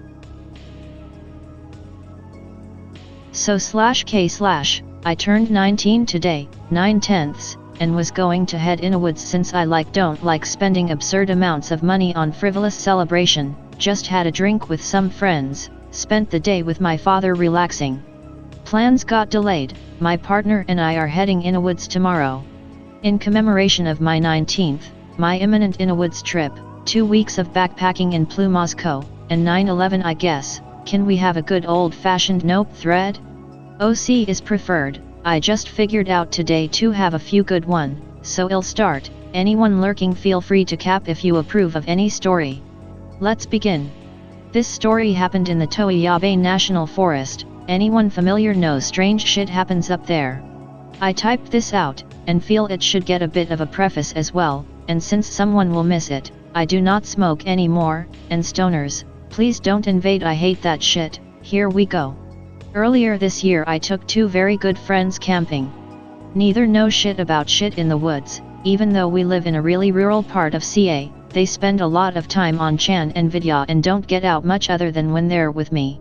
Last April I had an urge to go in the woods. Friend 1 is bro tier bro who is always down for anything non-homo, friend 2 is his older brother, and while still down for adventure, he is that guy in the 3-man group. The guy who won't eat out of cast iron cookware, the guy who won't eat charred meat, the guy who doesn't think 4-wheelin' though mud and snow on your friend's dime isn't fun, you know, that guy. At this time we are all pot smokers as well, friend 1, will be one from here on out, and I don't get paranoid or slow or anything, but friend 2, who I will name 2, is the classic bad stoner stereotype, gets super paranoid, speech goes to shit, gets aggro really easy, and can't follow a simple conversation for the life of him. I have since stopped smoking and drinking to put on some muscle and live healthier. This is not a weed story, go cry somewhere else, and lurking pothieds, don't reply with a/weed/tier post. So we leave, road trip 4 hours up I-80 towards Reno. My plan is to take a random detour and end up lost in the woods, because why the fuck not, we're men with guns and a 4x4. End up in Verde, Nevada, which most tourists and retards refer to as Boomtown, because of its casino I guess. It's like midnight when we get into Verde. 1 and I are tired as fuck, he was my co-pilot the whole time. 2 crashed in the back after the last joint. When we woke him all he did was say why the fuck are we out here, we should go to Reno, Reno is better, there are casinos in Reno, shit like that. I already told 1 that my plan is to get lost in some unfamiliar woods, he's down, but don't tell 2 because he would suggest to go to Reno and get a motel, not on his dime.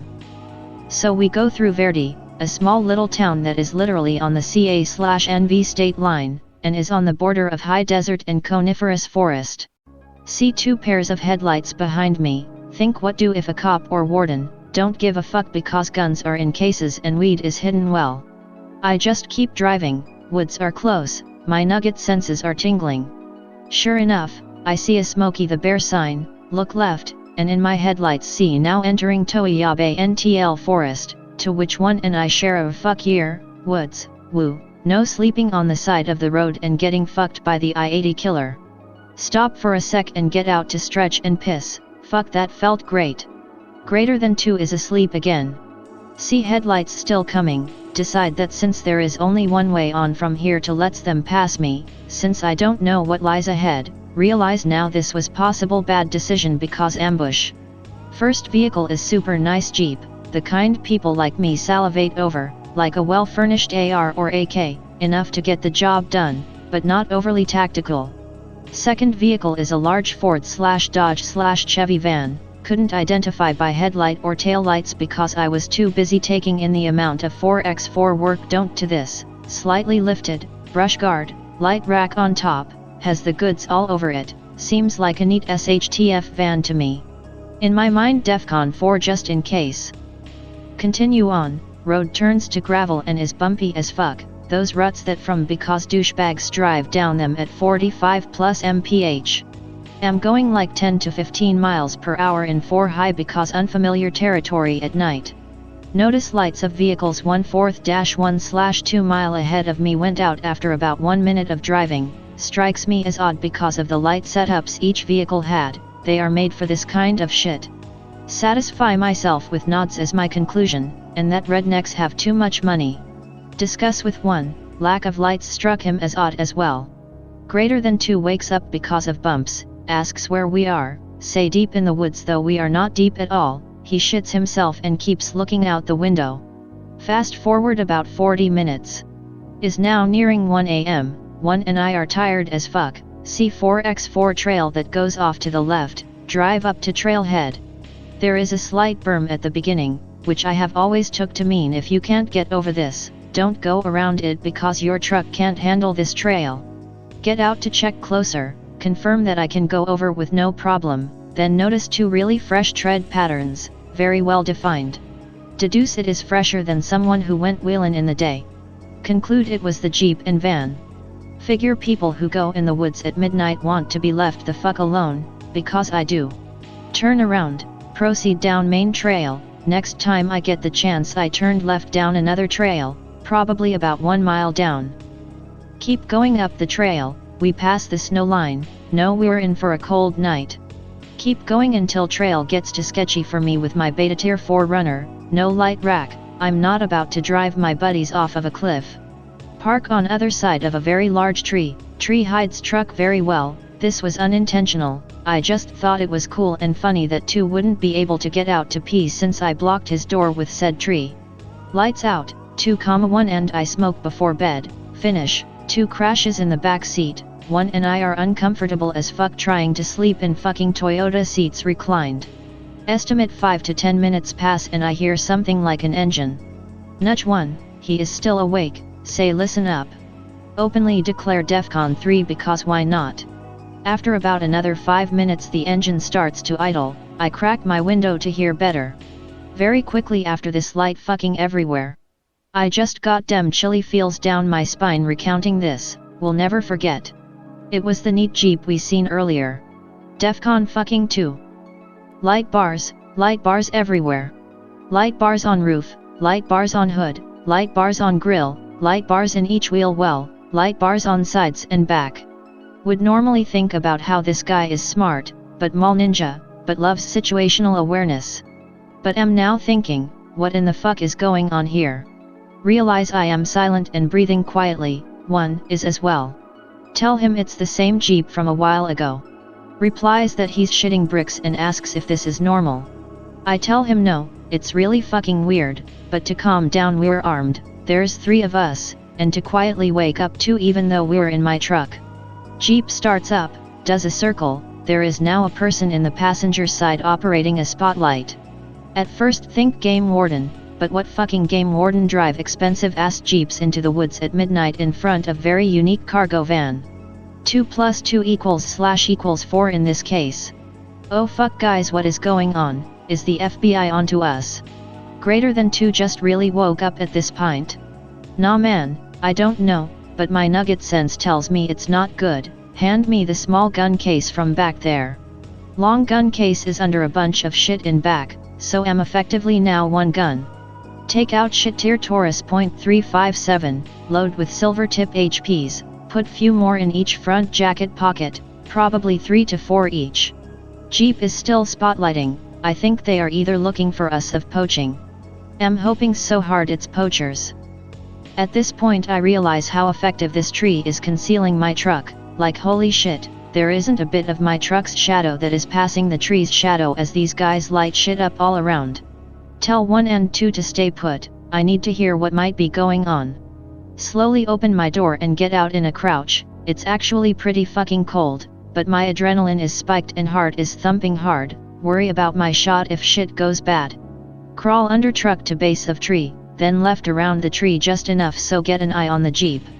Seems like a half hour passed while I was watching them, it was probably more like 1 or 2 total minutes. Guy stops spotlighting, then truck goes black again, inline 6 is idling once more. Hear 2 distinct male voices, middle-aged I would say, recounting to best of memory. You sure you seen the track go up this way? Yeah, I know I seen the track, but it stopped a ways back, may not be them. But what if it was, they could have seen something. That truck was a piece of shit, probably nothing to worry about. Tell that to the judge if we are found, you can have the life sentence. I am 100% sure I heard that sentence verbatim. Well, it's my truck, I think we should go higher up and come back. Okay, your call. Watch as truck continues on, but my eyes are fucked still from all dem lumens. Keeps going on up the trail I didn't want to. After a minute of hearing them leave I operate back into truck, and ask 1 and 2 if they heard what was said. Greater than 1 replies barely, 2 is shitting Roman tier road cobble that makes normal bricks look like punt little baby poo. Retell convo to 1 and 2. Greater than 2 is now shitting MRE tier poo bricks, makes Roman cobble look like baby poo. Greater than 1 asks if we shall nope. Tell him in any other circumstance fuck yes, but I think this tree just saved our lives, no shit. Greater than 1 calls BS on the word lives, 2 is speechless, I believe he thought he was having a weird dream. Tell 1 I legitimately believe we may be in danger, which is weird since on the way up we joked a bunch about getting ass raped by the I-80 murderer. Realize that with me warning friends about possible life danger that we should indeed nope the fuck out. Don't want to hit my lights fucking at all, front or rear, so I take out my brake light fuse from under dash. Proceed back down trail, slowly, blacked out, on a no moon night, in the middle of the forest. Decision go right, go back to town, pass the trail I suspect Jeep came from and where van may be. Or go left, deeper into the woods, into parts unknown once more. Think for a sec, decide I would rather die in the woods than in an unfamiliar town, don't ask friends to vote, we dictator now. Drive down dark forest road, keep going, road goes down big ass hill. The valley in op is where road ended up, I'm sure some of you are familiar. At bottom of hill turn right, keep going. Shit's like 2:30 to 3 am at this time, but I am alive. See though the bush what looks like a small campfire, decide I want more people near me all of the sudden. Make another silly decision and risk approaching campsite at 0 dark 30. Bet plays out well, 2 guys at camp, where's though, they are outside right now. See Subaru out back, decide to follow through because LOL murderers equals Subaru. Get out, dudes ask what the fuck our problem is, we're ruining the night. I was still running lights out so it was probably very fucking weird for them, I can relate. Roll down window and say, sorry dudes, but some really weird shit just went down up the mountain, we're freaked the fucked out, and need a new place to crash. Guys discuss for a moment, then say, fuck it, you can stay if you tell us what happened. Cool, drive over next to Subaru, 2 is crashed again, 1 and I bundle up and hop out. Tell newfound bros spooky fucking story. They don't call BS, in fact 1 gets an AR from said Subaru and loads a mag, hopefully not because of me. End up being fellow freedom-loving CA brothers from Plumosco, CA. They had a nice top-tier telescope and were stargazing. Asked me if we toked, I say yeah, then ask 1 if he tossed the weed when we the warden. Pulls it out of pocket. Smoke a few joints between the 4 of us and stargaze a bit before new brothers rack it out. Greater than 1 and I get back into my truck, tell him we will sleep in shifts, he goes to sleep after a while of rolling around on Toyota seats. I end up staying up all night. Nothing to report of consequence for the rest of the night. Keep thinking the Jeep guys had nods because of how fast they drove lights out. Paranoid for rightful reason for rest of night thinking Charlie can see me but I can't see him, this must be what Nam was like. Get a few hours of sleep after daybreak with 1 while 2 makes breakfast. Greater than 2 is only 1 awake, Subaru bros sleeping in as well. Brought 2 pounds of bacon for the trip. There were 5 strips of bacon left when 1 and I really woke up, what the fuck 2? LOL you guys should have woke up for breakfast. Check rations, nig 8 eggs and 1.8 pounds of bacon. That's really got me, not sure if I will ever forgive him. Bitch for a sec about bacon, then realize all that shit that went down was real. When Subaru guys awaken, ask them to come check out this strange ass area with us, 1 say yeah, other says no, both end up coming along. Okay, so for those of you still awake, I'm not going to Greentext this last bit. We proceed to the original trail, the one with the berm, I drop the Yoda into 4 low, and continue. After about 2 miles of pretty rough trail, we come to this off little clearing with a small fire pit in the middle, and fresh at tread tire tracks all around, 2 different tread patterns, except for a 10 feet diameter around the pit, where all the dirt looked freshly swept I guess, no snow, no shoe prints, no nothing. Hey race, where shit gets really weird, there was a tree near the site shat had blood splatter all over it, from knee to neck height, just very red blood. That shit was unnerving as fuck, and caused Subaru brothers to rightly nope, but I gave them a ride up. After a few more minutes of investigation, I concluded some weird shit went down last night and am glad that I nop'd when we did. We smoked a bit more with Subaru bros, then told them that we're going out to the desolation wilderness near Mokalumni, and if they wanted to follow, which they did, we all chose fuck this place option. We got more bacon, and had a good innawoods trip after another 3-hour road trip, but I was tired as fuck. I still know Subaru brothers and am going to meet one for backpacking in Plumasco tomorrow for 2 weeks. I have dozens of good pictures of the campfire site, but I was taking them in the highest res I could, which I guess Nikon cameras save as NEF files. I will batch convert these soon, tomorrow. Well, reading all these stories, and clutching my AR-15 for dear life has got me worked up to share a story that happened to me in the winter of 2011. All I had at the time was a Maadi AK, same one in the picture. I live in Oklahoma, so lots of fucking meth labs out in the sticks. I was a nerd and did amateur astronomy, always bring a gun with me in case I ran into methed out rednecks, has happened twice before.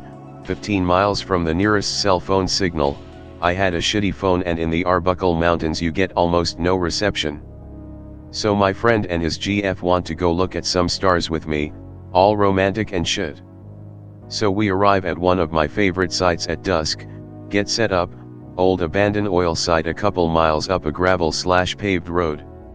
So about 35x 35-ish square meter concrete pad, 1-ish meter high grass around it and trees, 34.786092-95.394739, night falls, totally fucking beautiful, no moon, just stars, about 40 F.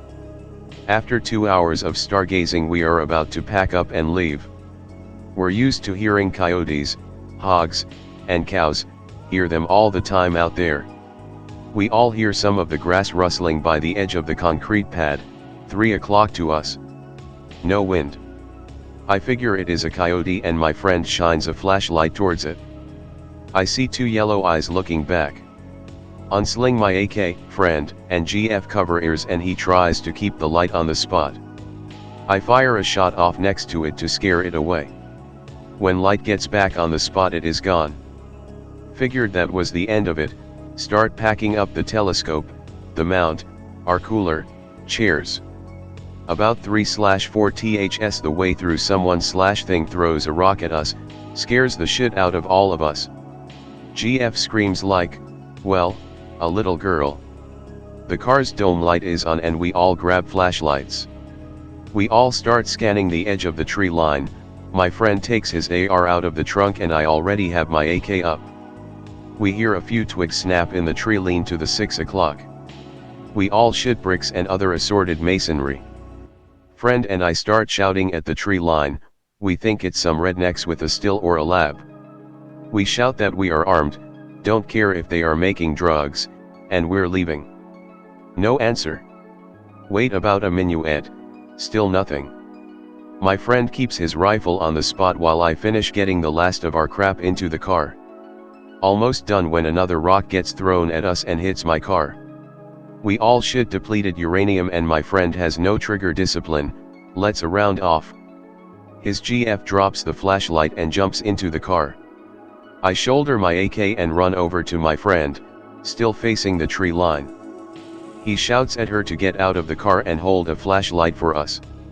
She bitches and moans but does it. All 3 of us are standing next to each other, facing the same direction, and she flicks on the light.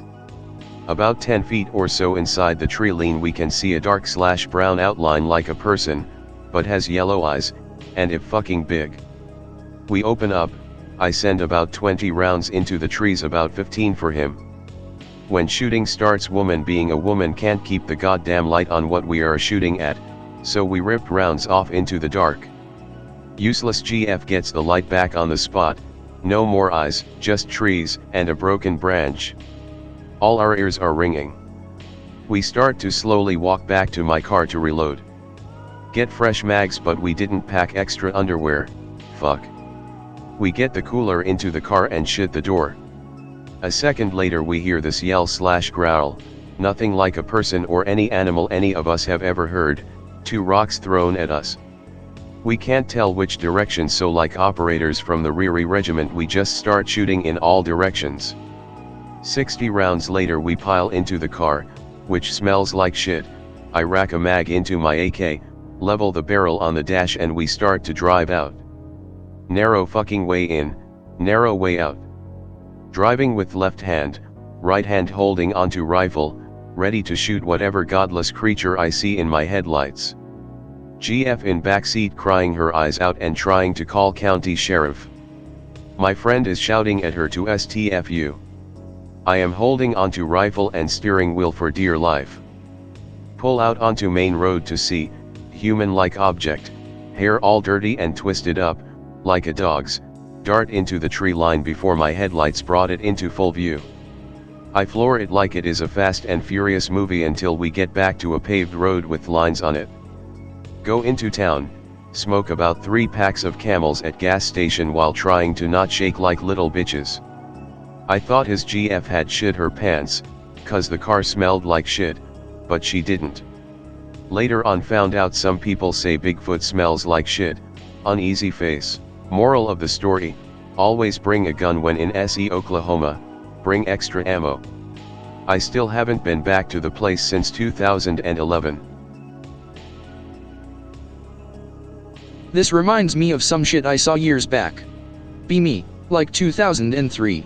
Me and some friends from college are going camping. We are sort spread out across the state, but we were always close. Gonna spend the night in Sam Houston National Forest. They have campgrounds, but that's for pussies.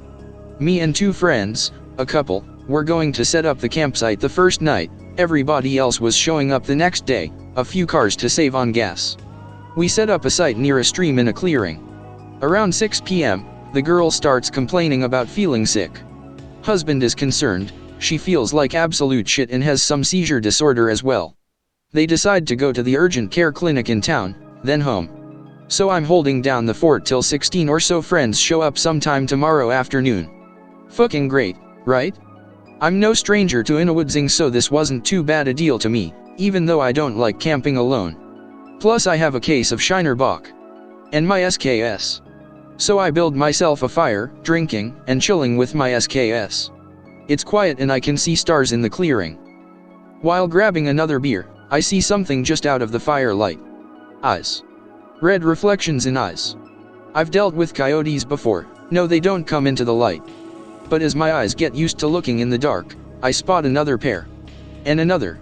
All told, I'm looking at 5 sets of eyes, enough to qualify as a pack. I throw some more wood on the fire.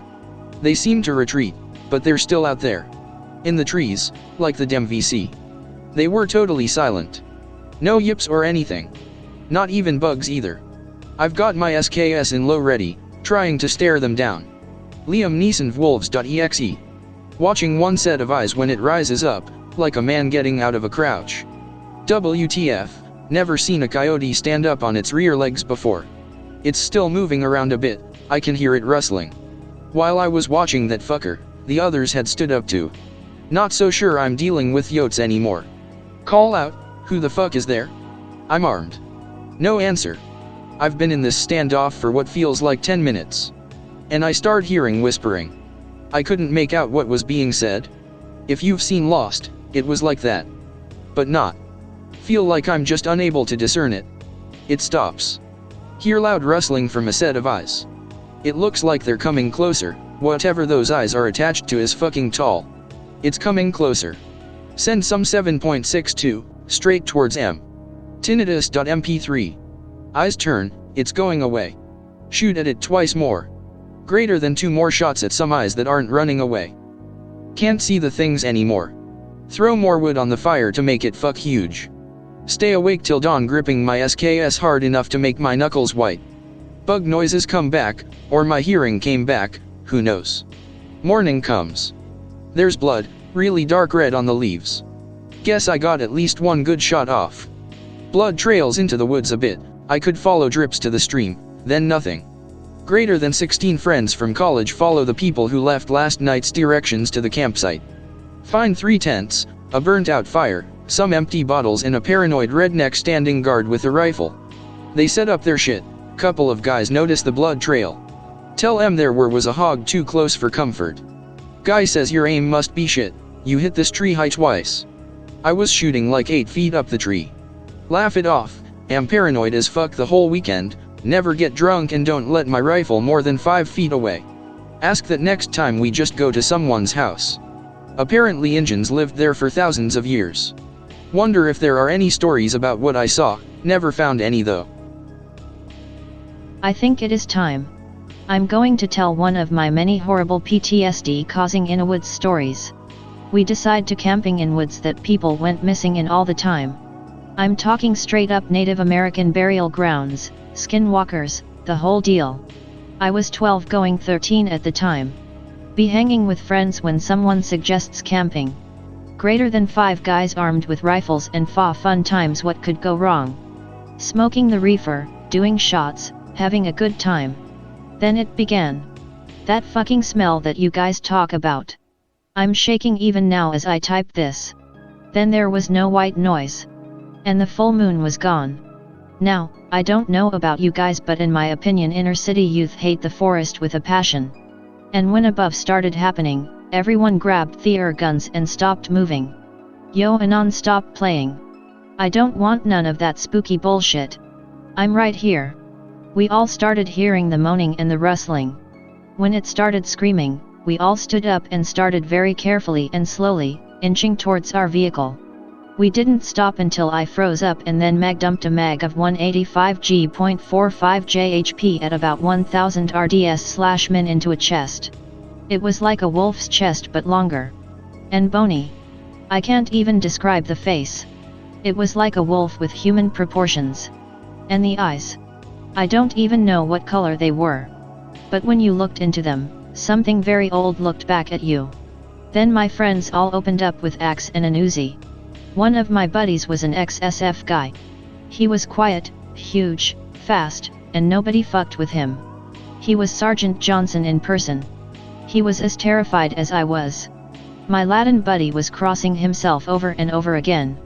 We got in the car, looked at each other, looked in the woods and were all like WTF. Then we heard this inhuman banshee level screaming not 10 feet from the car and we never went below 80 miles per hour the entire way back. FYI, this in New England. Does/K/want to hear about the wisp-o will that took 2 of my buddies? Sure. Okie doke. This happened after that incident I had. We all agreed that whatever happened, happened, the end. The next time I went camping though, I talked to a friend of that SF guy that I had went camping with.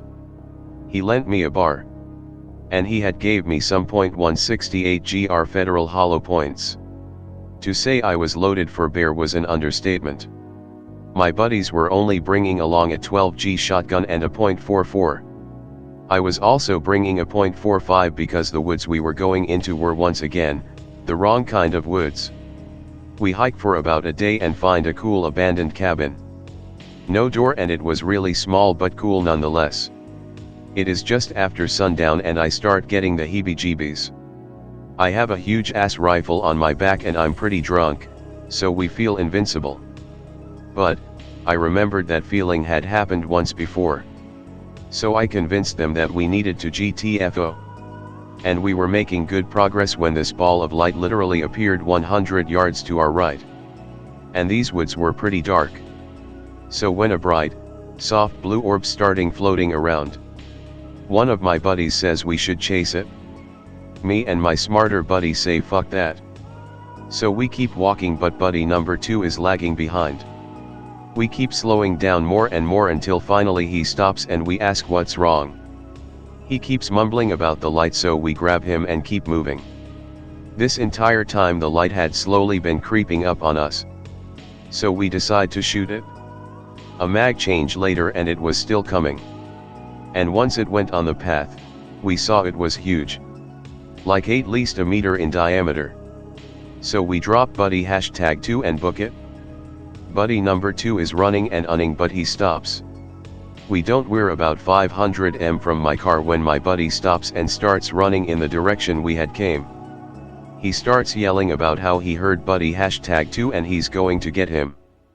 I tell him that I'll be in the car. 20 minutes pass and then I see the ball again. It has stopped on the literal edge of the woods. And disappears. I'm sorry /k/ but I drove the fuck home and slept in my closet for the next 3 nights. Just happened. WTF. Be in a high desert area, California. Be at work. Am a polysomnographic tech. Watch fat people sleep, test for apnea, seizure, narcolepsy, etc. Just quit smoking. Using a vaporizer to get nicotine fix. Can puff on am inside, so fuck going out in the cold. Used to going outside 1x/hour, starting to get bored.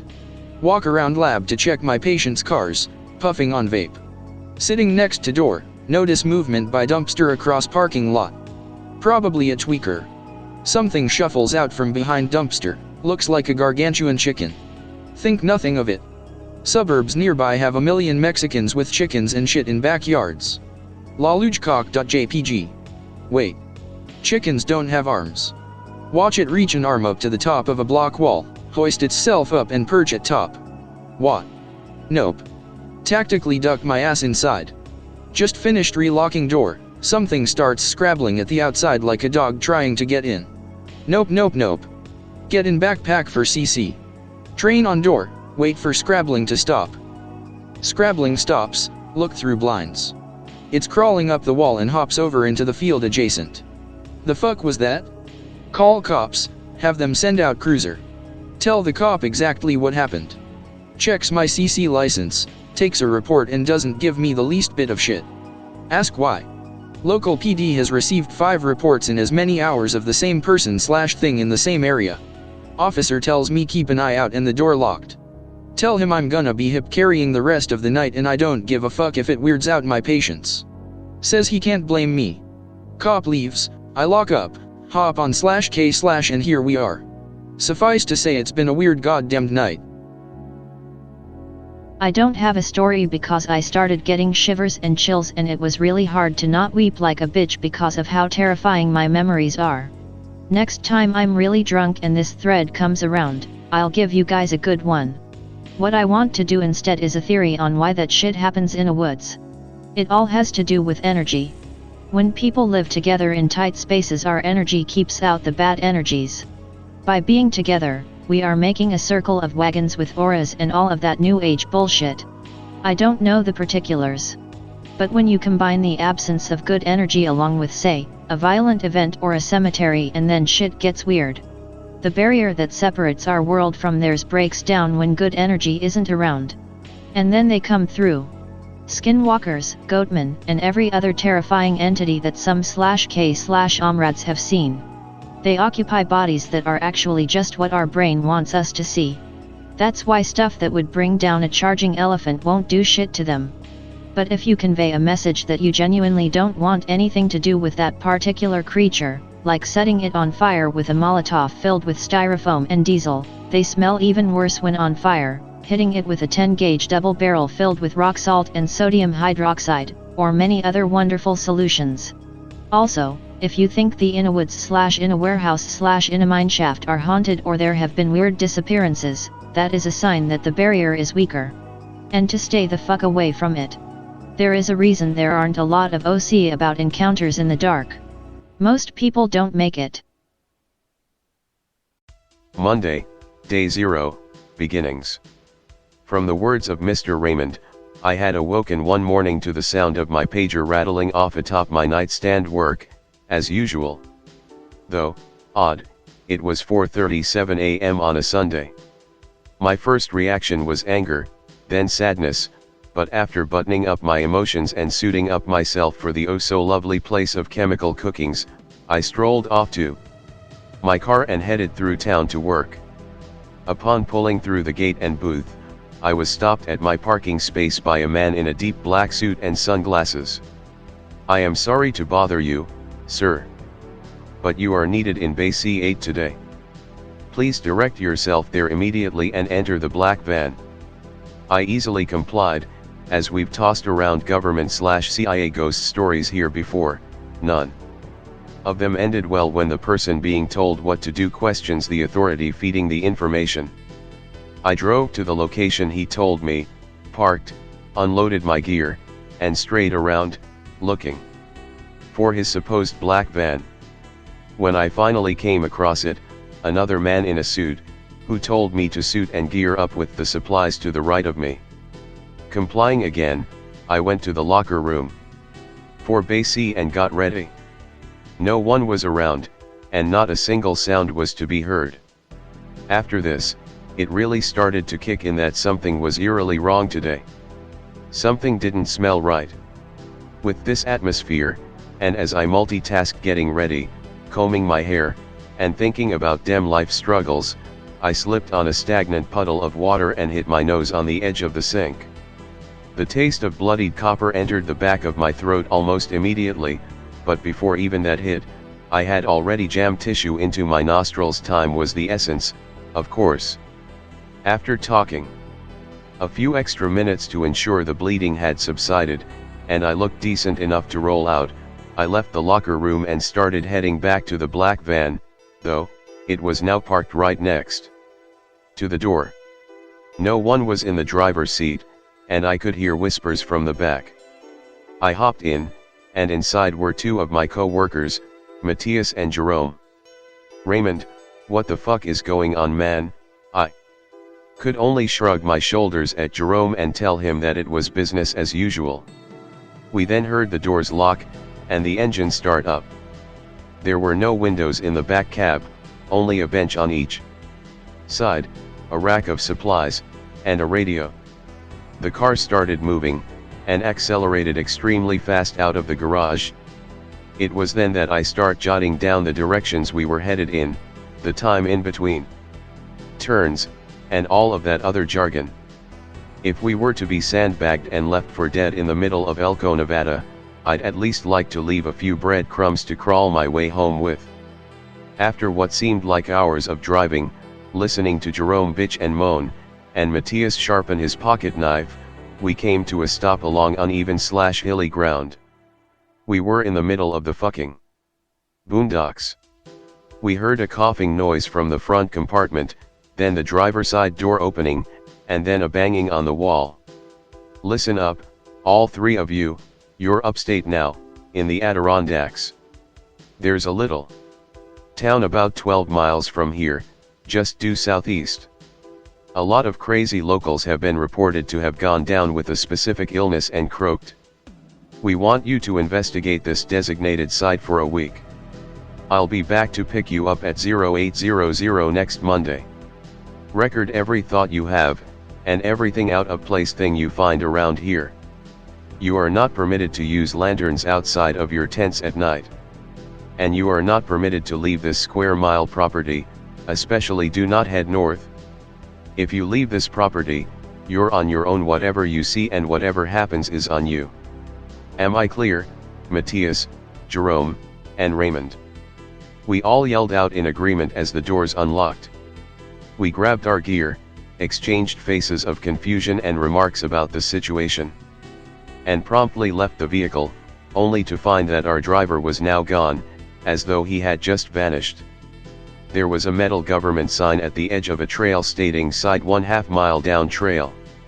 We started lugging ourselves down, and as we came across our setup of 3 large dome tents, a patio table, and ominous barbed perimeter, I came to the realization I forgot my phone on board, as did they, strangely. I told them I would go retrieve them on my own, and they would get everything ready, and go over whatever vague orders we were given. Upon returning to the beginning of the trail, I saw that there was no truck, nor tracks, nor road leading away. Only a clearing, enclosed by the woods. Something was terribly off about this whole situation, and I could already smell the fear resonating off of me. I headed back in a sort of fast walk, and about halfway down the trail, The hair on the back of my neck stood on end and a rush of nopes flew down my spinal cord as I started feeling like I was being stalked. Every time I would stop walking, I could hear a crunch of leaves in the forest. And whenever I looked around to listen, there was not a single bird to be heard chirping, or a cicada to be buzzing. I booked it back to camp, and as I cleared through the brush, I saw a military Humvee parked outside of our disturbing retreat. Now shit was serious. Sergeant Shitface and his private corporal fuckhead were sent out here with the same deal as us, vague information, locals acting up, and a gas drop next Monday at 0800. They were sent here as bodyguards, for the most part, but were just as whacked out as we were. If only then I knew what we were all getting ourselves into. Tuesday, Day 1, Recon. I awoke to the fragrance of butter on flapjacks cooking in the dewy morning, and as I exited my tent I was greeted by both officers cooking breakfast for all of us. I forgot to mention, their names were Dan and Marco. I woke the other two bumbling recluses up from their slumber, and we all feasted on the glorious bodies of pancake. Why goodness. Sadly, we had no syrup or blueberries, but the many Iraq stories Marco told us were more than enough to fill in the missing pieces of breakfast. After we finished our meal, we started planning out the week. Today, me, Marco, and Dan would survey the land in the Humvee, and the other two would start collecting samples on a checklist packed into their bags. Tomorrow, Marco and Jerome would head west to collect samples, Dan and Matthias would head east to collect those samples, and I would get to sleep in / hold the fort while I waited for them to come back. We really didn't think past at the moment before the two NRA bugs got eager to head out and start questing. As we head out, Marco stuck on a Spanish radio station to lighten the mood, and he started cracking jokes about how all of this could have been New Aragon if the English had stopped being such faggots to the Spanish Armada. As we were driving along, we paid good attention to the layout of the land. As we headed north, I reminded them not to go too far, though. Their commanding officer had warned them about it as well, so there was no fear of crossing the line. We did end up driving all the way to the edge of our territory, which was marked by a mile-long barbed wire fence, the same as the one back at camp. I pulled out a telescope, and we started looking out at the forbidden land. At the horizon was an old concrete structure, half of it had fallen into rubble, and some of it looked charred. Too sad that we couldn't go questing in it, though, what I thought at the time. We surveyed the rest of the land in our patch of land, and headed back to HQ to have supper and shoot the shit over a roaring flame. As we exchanged stories and ate, I felt that same feeling that I did on the path the previous day. Our tents were huge, so I told, mostly out of my own fear, that the gunnuts could bunk with us, instead of their shitty backseat. Matthias refused to let anyone in his palace of leaf worship, so Jerome let Marco use the right side of his tent, and I let Dan use the left side of mine. I turned my lanterns on outside so I could find my way to the shitter, in case I had an anal evacuation at 4 AM or something. As I started to fall asleep, I heard a familiar crunching of leaves, and the silhouette of a convulsing man limply holding an axe appeared on the side of my tent. I nearly shrieked like a little girl, but Dan was apparently awake too, and had put his hand over my mouth to shut me up. He grabbed his handgun and a combat knife, then knocked on a piece of wood, Morse code, to communicate with Marco, who was apparently also awake. The figure paid no mind to the knocking, and kept strolling around the dying fire, sniffing out everything he could find. After a while of knocking, Dan handed me the gun and told me to hold up in here while him and Danny went out to deal without guest, but before they could get out there, Matthias had already donned his warkree and flew out of his tent with a katana at the man. All of us ended up leaping outside to see the events unfold, and there we saw a horrified Matthias literally pissing his pants in fear at the man near the fire. It was an old gent, like a chubby farmer / Santa Claus type, only his beard was completely burgundy with dried blood, and his left cheek was missing. He started convulsing and roaring like a gorilla at us, then he charged at Dan. Before he sliced Dan's head open like a cantaloupe, I shot him in the chest. This proved to do absolutely nothing, as his locomotion was greater than that of a moving freight train at this point. He lunged onto Dan, into the side of my tent, completely collapsing the shit out of it. Marco was on his ass within 5 milliseconds, stabbing the old fucker over and over again, then pulling him off to recover the now shell-shocked Dan. The old fuck was down for the count, and we were all on edge as the howling of animals went on in the background as the sun rose in the distance. Wednesday, Day 2, Investigation. Once the sun was risen and the dew had settled, we went to work doing what freaked out government workers do best, dissecting the fuck out of the crazy, and reporting the casualty to command. They told us this was what we were sent out here for. And that everything due north of us was quarantined. It made sense now. This fucker was stalking me along the path, and was causing all of those nopes through the night. Matthias and Dan stayed behind to collect data on the man, while me, Marco, and Jerome would go about our schedule collecting data from the east. We headed out in the Humvee, and Jerome, like the jackass he is, climbed up on the disabled turret and started gunning down imaginary Nazis and Wendigos. We stopped at a clearing we had marked the day before, and started setting up a perimeter of barbed wire, as well as our analyzing and collection equipment. We suited up in some good old hazmat and got to work. I started off digging up soil samples and collecting the leaves of Fraxinus nigra and Fraxinus americana, whenever I could find nice enough samples of them. Everything sort of felt rough, though. The textures on the leaves were off, the soil felt crystalline, and Marco even said the air was a tad dry. After a few hours and several pounds of samples, we headed back to HQ with our findings, for further examination and documentation. Strange enough, they gave us vague information on collecting naturally occurring species. Stranger though was the fact that none of it seemed mutated in the least bit. Where was the problem up here? Were we one of many teams, investigating every aspect of the area? Once we returned, they had already gutted the man, ID'd him as a local, and determined he had come down with influenza, of course. Either this was some wabby-stabby, take control of your brain type of influenza, or I was on a need-to-know basis now. Trust was dismal, but thankfully Dan pulled me aside feeling the same way about Marco.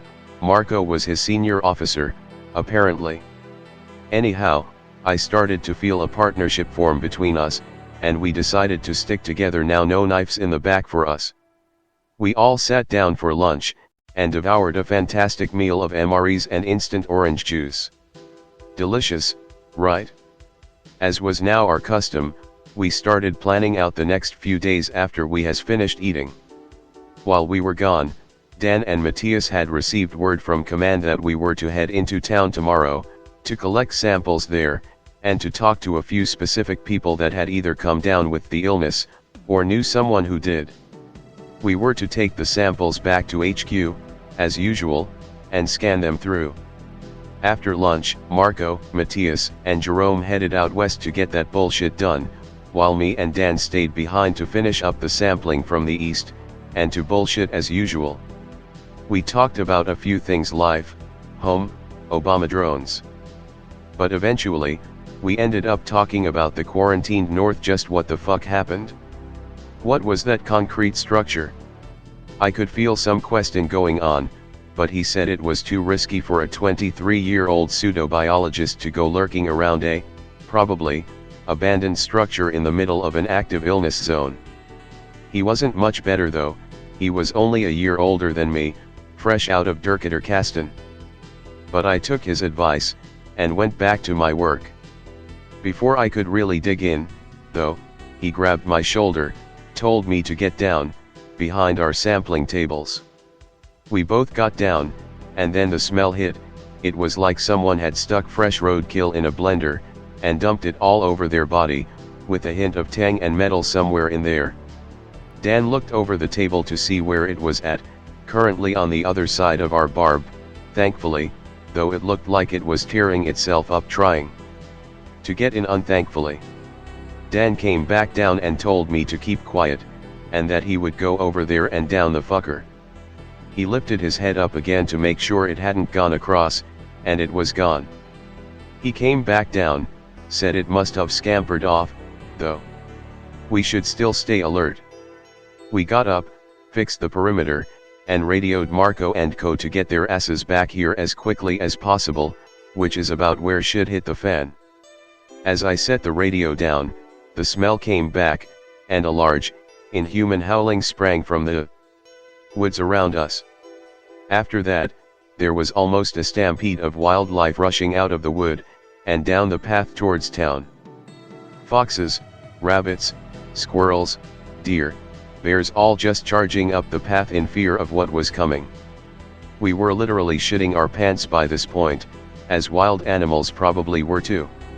Once the stampede subsided, all you could hear were the retching screams of mindless people, and the smell of shit and blood all over them. There were at least 4 trying to break through the perimeter, and Dan was doming them all off one by one. It seemed like more and more just kept coming, though. By a minute in, Dan had downed about 8 of them, while another dozen were still trying to break in. Out of nowhere, Marco and Co rolled up in the Humvee and helped Dan take the rest out. After this entire ordeal, we were definitely fucking done with this shit. We grabbed a few things, ran up to Marco, and pretty much said, "We're fucking done, let's nope the hell out of here," to which he replied, "We have no gas left, buds. We're supposed to wait till Monday for a gas drop, we're pretty much stuck out here." My heart sank into the deepest crevice of my chest. I was saying to myself, all hope is fucking lost. They all just started laughing at me, though, like I was nuts. "You're scared of this shit, bud? It's just a bunch of slow-moving crazies trying to nab at your innards. You were never sent on one of these details, eh?" Me and Dan weren't laughing. Were we the only sane fucks left up here? "Fine, we'll clean it all up for you then, Puss in Boots." I flipped them the bird and went into my tent for the night. No way in hell am I continuing this day any longer. Thursday, day 3, suspicion. Sometime in that night, Dan must have come in, because when I woke up he was snoring away a few feet away from me. I got up and outside. No glorious pancakes today. In fact, everyone was gone. Even better, the entire HQ was neat and orderly like yesterday had never happened. The Humvee was where it was the previous morning, everything seemed exactly the same. I looked in everyone's tents, no one. Then, I noticed a paper on the table. Scrawled on it, most likely Marco's writing, was a message detailing how they're walking south, down the path to collect those samples, and once they get back, we're all heading to town, some 12 to 13 miles away. I woke Dan up, and his reaction to camp was no different than mine. We decided we could no longer trust the others whatsoever, and we would stick close on the way to town later on. He handed me his knife and told me to hold onto it, telling me I had to learn to defend myself sometime or another. After about an hour, and some breakfast, the others returned with a literal knapsack of random shit, none of it even on the list. I swear, there must have been at least 3 decapitated rabbits in there, probably a lot more nopes I'd never want to see. Jerome seemed a tad jittery, like he had an itch all over or something. Matthias acted as he usually does, silent, fucking with his knife, and Marco wasn't cheery at all. In fact, he was sort of an asshole today. Did the crazy ass bullshit from yesterday finally hit him? I had almost forgot any of that happened, what with the camp spick and span and all. We all then headed off, down the path, towards the lovely town where these fucks are spawning from. Joyful, to say the least. Along the way, I tried talking to Jerome, but whenever I said anything, he would just laugh, and thrust his chest up like he was heaving or some shit. After a while, Dan just grabbed my shoulder, looked at me and shook his head. We came across an old, downed bridge going over a little creek. Me, Matthias, and Dan just hopped across, but when Marco and Jerome tried doing it, they just fell flat on their ass in the middle of the water, and then they started fucking screaming at each other. Matthias hopped down there, helped them both up, and got them up our side of the bank. It finally hit me that those two are most likely infected now, and I'm sure Dan and Matthias knew too. Marco and Jerome kept grunting and laughing at each other in that heaving motion along the way until we finally reached town. It is pretty quaint, had a classic main street, old Victorian houses, and a river running through it. It was bustling with people going shop to shop, jogging, or heading off to work, as any town would have. As we walked down the street towards a home on the other side of town we were supposed to visit, I noticed many of the shops were blacked out and closed, some were even boarded up. The house we had to go to apparently had 3 occupants, an elderly couple, and their son. The mother has apparently come down with the illness, and the father had reported it in. Me and Matthias were the ones to walk in and get information.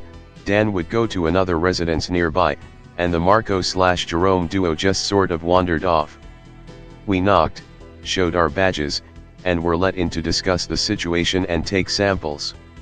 Nothing in our contract forbid us from speaking of our experiences, so we pretty much told the old man he should get the fuck out of Dodge before shit hits the fan.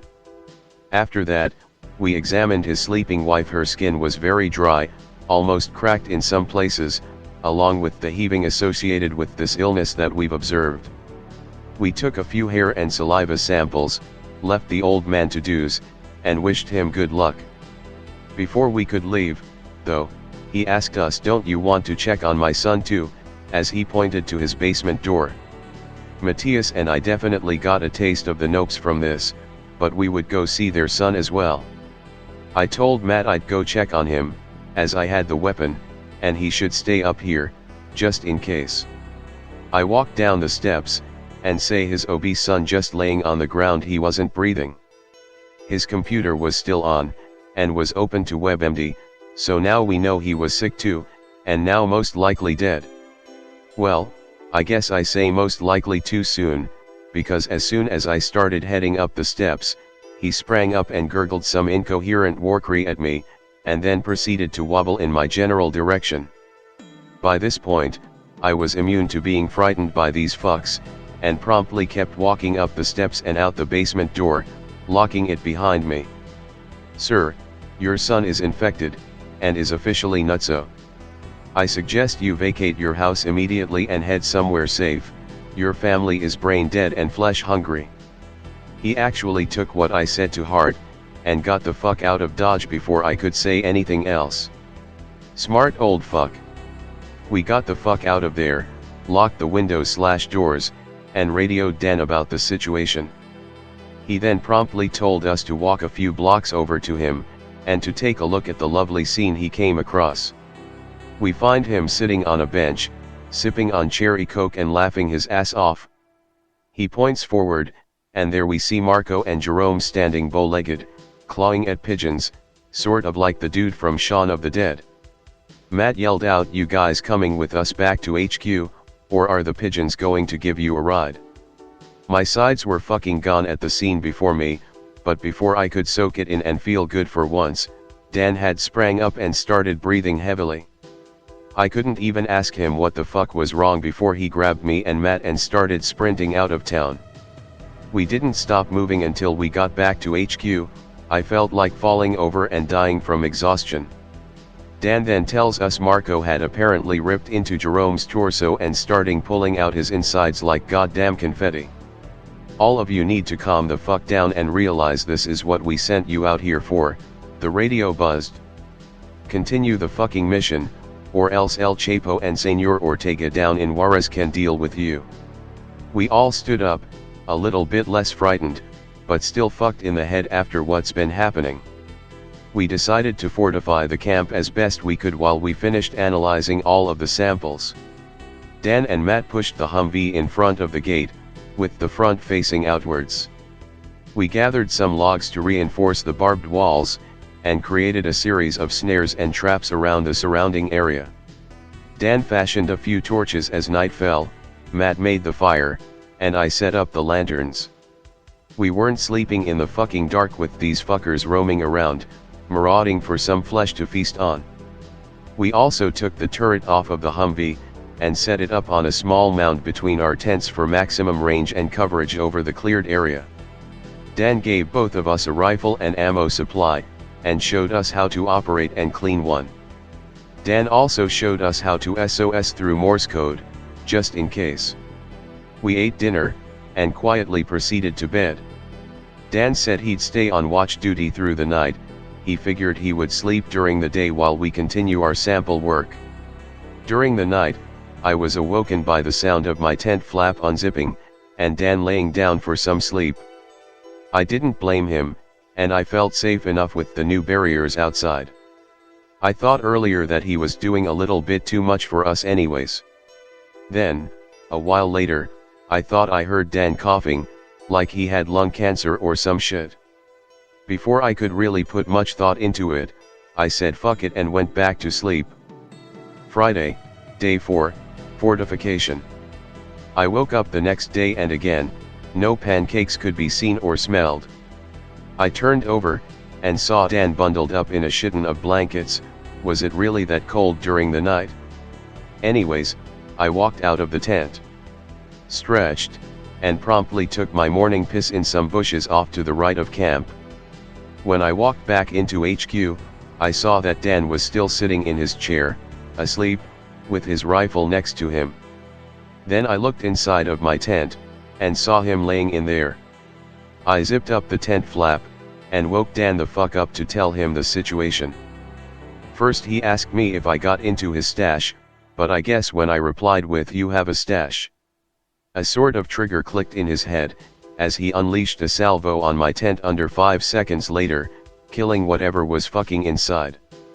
The shrieks started again, coming from inside the tent, as well as the smell that we'd already grown used to.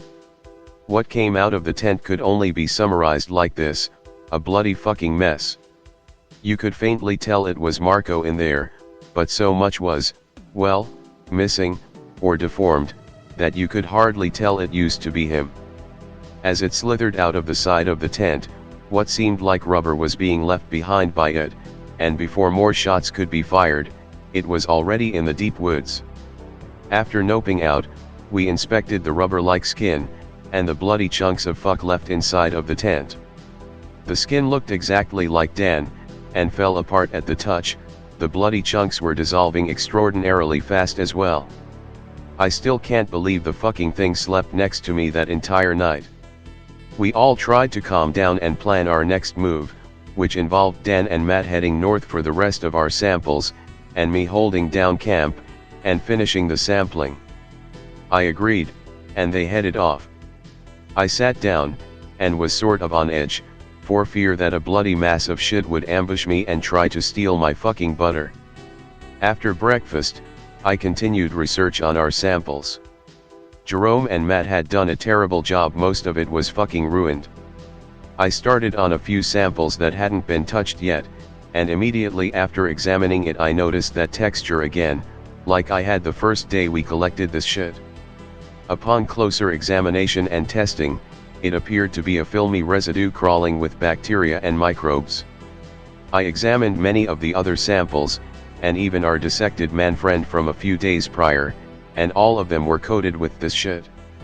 I went to my tent and collected some of the dissolved matter from the Marco mess, and even it was full of this crap.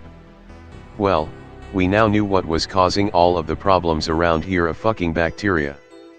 I poked around the man's body some more, and found that most of his brain had rotted away. There, in that rotted husk of biocomputerness was the highest concentration of the shit throughout his entire body. The bacteria was literally eating away at his brain, leaving only a few sections, such as the brain stem. So they're fucking zombies. I said out loud to myself. No, there's no fucking way. That's too cliché and predictable for something like this, and just as I said that, Dan came running over the clearing at the camp, screaming his bloody lungs off. Where the fuck is Matt? He fucking tried to corner me in the middle of fucking nowhere, Ray. I helped him into camp, and tried to settle him down. Basically what happened was Matt went off to do some business, and when he came back, he started giving Dan one of those 1,000-yard stares, then started convulsing like his fucking gut was choking on a brick. After a little while of settling down, we then heard another scream come from beyond the clearing. Matt's. He came running just as Dan has, and once he got him settled down, he told us Dan had followed him, and starting mumbling random phrases to him, in a sort of demonic voice. Well, you guys met your fucking doppelgangers, and I discovered fucking bacteria all over the area, and I think it's what's causing all of this. They seemed more interesting in gutting whatever fucked with them, though, it seemed. Did you guys even get any samples? Of course we didn't, we got spooked the fuck out by some shape-shifting faggots. We continued to argue for most of the day, then finally we went over my findings and we all came to the same consensus: bacteria be niggin' up in these woods. After this, we started to feel much better about the situation, until we were reminded that a giant mass of bloody flesh was slithering around in the woods, something bacteria probably couldn't make a human body do. Matt took night watch this time, and me and Dan headed to bed in Matt's tent, a tad earlier than usual. Saturday, Day 5, Ghosts. I awoke in the morning to find that Dan has already started cooking breakfast, and Matt had been inside of his tent, picking up a few things. Sorry to wake you, just gathering some shit up for the hike today. Hike? I replied. Yeah, we went over it last night. It was your idea, Ray. We're hiking back to town to hopefully have somewhere safe to hide until Monday. I don't remember talking about any of this. I just remember us bitching, and then you sat out on watch all night as me and Dan went to bed early. Ray, you stood watch. You came into my tent this morning, and told Dan to finish up the shift, and then you got some sleep, which reminds me, see anything hilarious last night? I was closing in on the deep edge now. There was a snake-like mass of organs and military garb slithering through the woods, looking for me at this very moment, a strain of bacteria infecting and killing people overnight, which somehow hasn't affected either me, Dan, or Matt, and now I was apparently losing my mind. Matt, I think I'm going loco. I don't remember any. Dan walked in and cut me off. Breakfast's ready, morning sleeping beauty. As Dan exited the tent, he gave me a blank stare, then pointed at Matt. Goddamn, was he gone too? Me and Matt proceeded to exit the tent, eat breakfast, and prepare ourselves for another long hike to town, God knows why. Before we left, Dan pulled me to the side and asked me if Matt said that I was outside keeping watch last night. I told him what he said to me, and we then decided to confront him about it. Are you both nuts? Ray was outside last night, and so were you. He came in as dawn was coming. Kicked me out of the tent, and promptly fell asleep in my fucking space. We didn't want to argue, and I felt like Dan knew more than me anyhow, so I trusted his judgment, and we set off again. We pretty much take the same path as before, and as we close in on creek with the downed bridge, me and Dan give each other a look, and we both proceed to watch Matt as he crosses the creek. Once he reaches it, he hops over just as we did. No falling into the water or any screaming. Oh fuck Matt, we totally thought you were infected back there, though you didn't scream like a fucking tard when you hopped across the water, so we're good. Good, good, good, replied Matt, in almost the same tone as Dan had spoke. We shrugged it off and kept going along the trail, which eventually led off onto the shoulder of a highway. We strolled down the highway, and I noticed Matt having a hard time walking after a few miles. Need a break, bud? Break? Break. Well, alright then, Dan, let's stop, he needs a break. We all stopped on the side of the highway for a bit, and after a good 5 minutes, we decided to continue on. Before we could make more than a few steps though, we saw an overturned car on the side of the road that we somehow hadn't managed to see before. It was an old sedan, coated with bumper stickers. Sitting bloody and mangled in the driver's seat was the old man from town. He was missing both arms, his jaw, and I'm pretty sure his dinner was spread across the windshield. Seeing so much of this tier of BS so far had made me pretty immune, but seeing his jaw missing definitely made my stomach turn over all over the ground. We wrapped up what was left of him in a tarp nearby, set it in the bushes, and stuck a marker on the side of the road as a makeshift funeral of sorts. We pressed on towards town after that, nothing too out of the ordinary for the rest of the walk. Once we made it to town, it was vacant in every essence of the word. There were smashed out cars littered through the streets, and the pleasant sounds of shrieking and glass breaking off in the distance. It truly was a quaint little mountain town. There was a woman pushing a shopping cart, crying out that demons were afoot, a few fires along the sides of the street, the usual war-zone-esque image we all have burned into our minds. Was this the zombie apocalypse? A contagion? The supernatural? It was as if evil itself was walking in the skin of all that was thought of as good in this small corner of the earth. We proceeded on, looking through the town for anything that could help us at this point, mainly gas and ammunition. To be honest, we didn't have a hard clue why we came back. It was mainly Matt's idea from what I got of our conversation earlier, during breakfast. But still, why did he want us to come back? "Let's search that house we were in the other day, guys," exclaimed Matt. Now the nopes were seriously going off. "Why?" "So you can drag us into that basement, kill us, eat us, and move on to other victims." As I said that, he started heaving and convulsing heavily, throwing up everywhere. His sides split open, and the familiar red muck poured out, and started slithering right towards us. Me and Dan opened fire, unleashing a storm of iron on whatever the fuck this thing was trying to be. We reduced it to a heap of bloody shit on the ground, and then made our leave from the wasted piece of earth. We decided to jack a car instead of walking all the way back to HQ. If you're wondering why we didn't just leave, the government would have hunted us down if we got away and spoke about this ordeal before it was green-lighted for the deep public domain, and as we passed the many miles of ill fate walking the earth after they should have been thrown into the ground, we both didn't say a single word. We'd already been through so much, that nothing else could have shocked us at this point. We just gunned it back to HQ, in hopes we wouldn't be followed.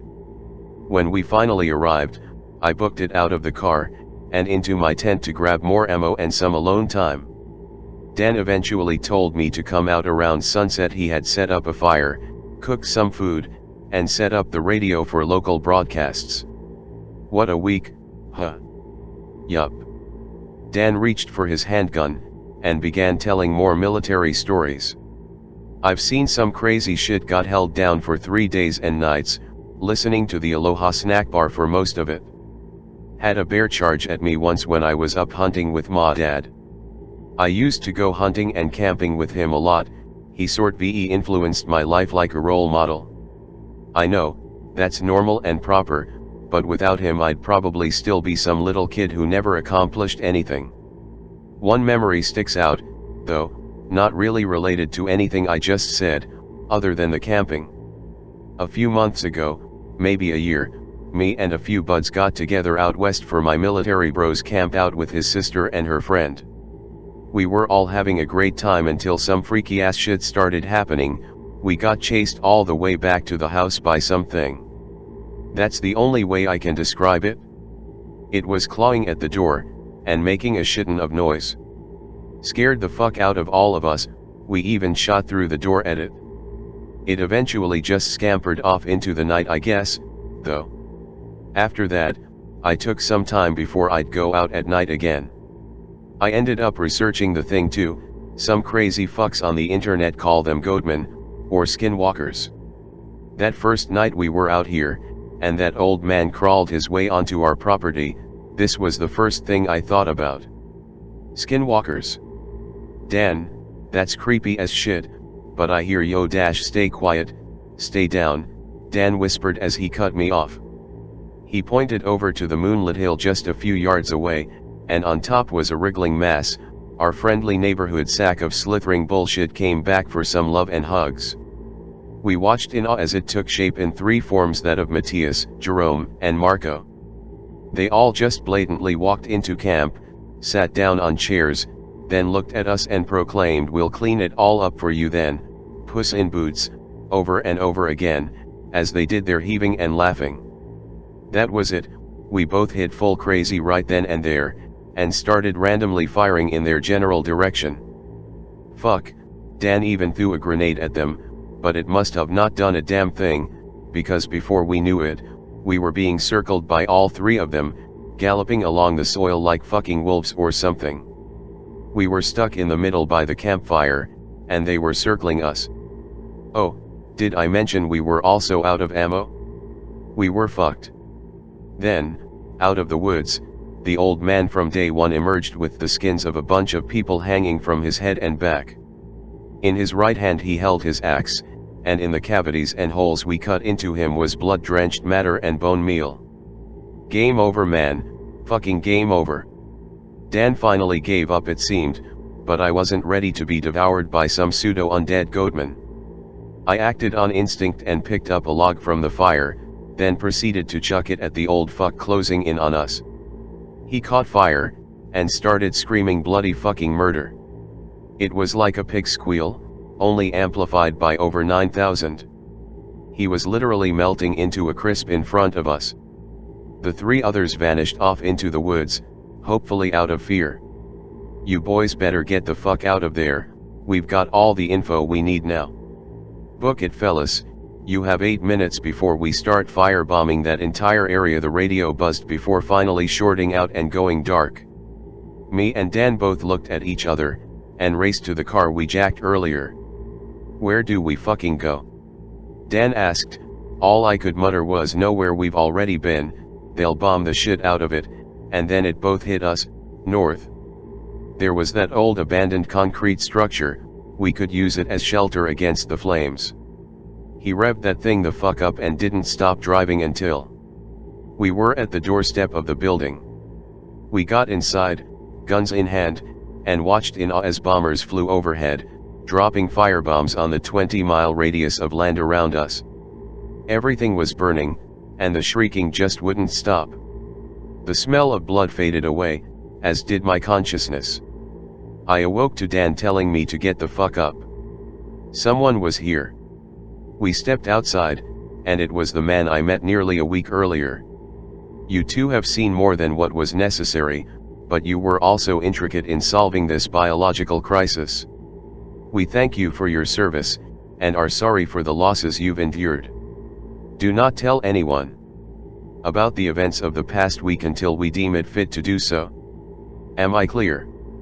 We both nodded in compliance, and boarded the black SUV driven up here, and away back home. Fast forward a few weeks, Dan and I were now renting out an apartment, as he promptly left the military and laid low for a while. I was let go from my job, and given a sum of money to live off of for a few years, as well as a weekly paycheck for as long as I kept my mouth shut. I've told you this story now because that deal is done, and anyone I tell will think I'm crazy anyways. All I know from this is that the government and the big corporations know about what's out there, what Dan told me about. They want to have that power, to induce primal fear into everyone. And when they tried to do it, they failed miserably, because I'm still here.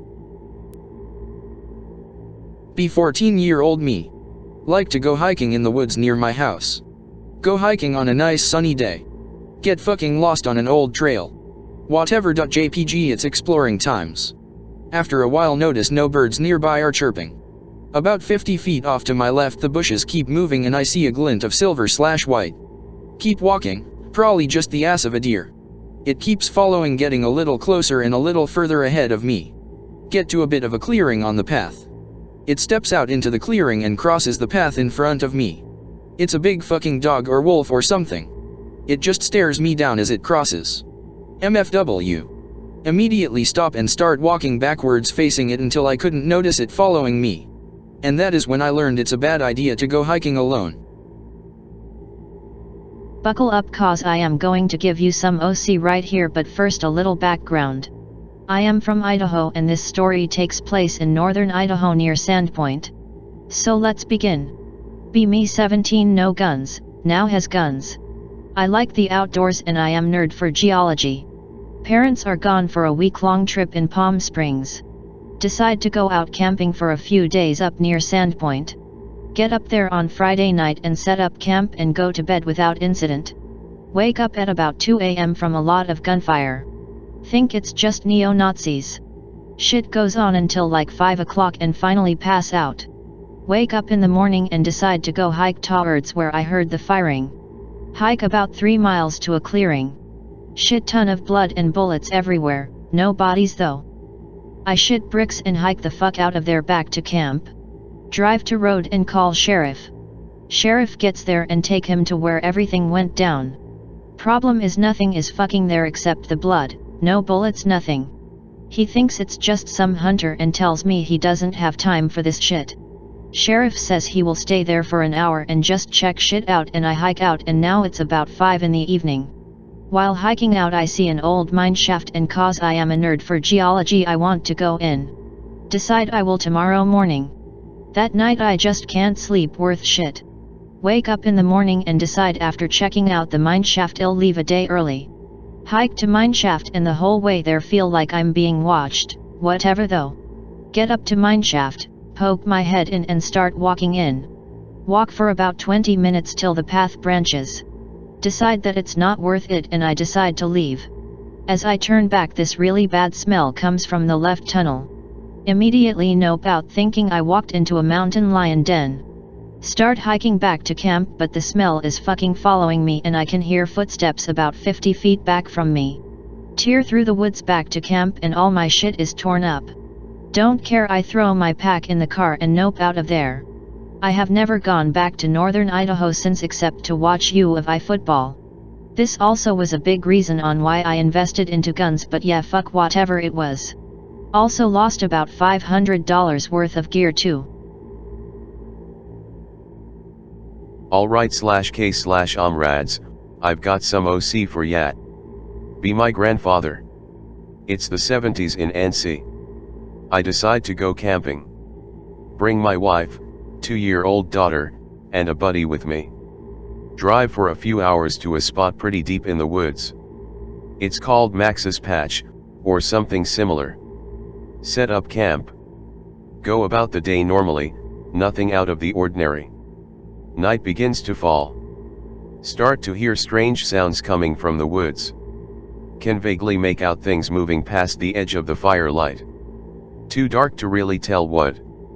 Sounds really start to pick up, sounds like really angry and loud jaguars, that's how he described them, at least. Wife goes and puts daughter in the car. She goes back and sits by the fire with grandpa and his friend. An hour or two later, hear a hound dog howling out farther in the woods. Suddenly they hear it yelp, and don't hear it the rest of the night.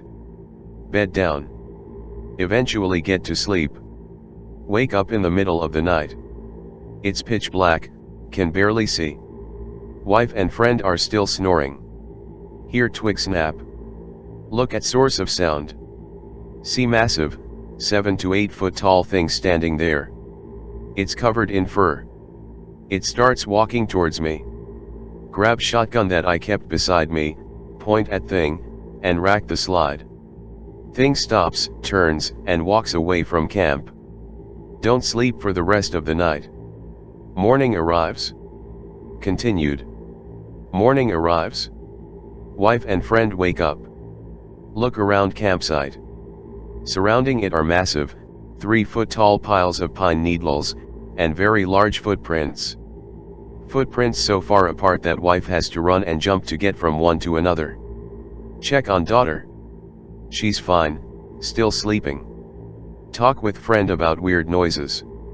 He can imitate them pretty well. Tell him to make one of the noises really loud. He calls it out. A minute later, get the same thing back from far in the woods. Quickly pack shit up and get the fuck out of there. Driving away from the place.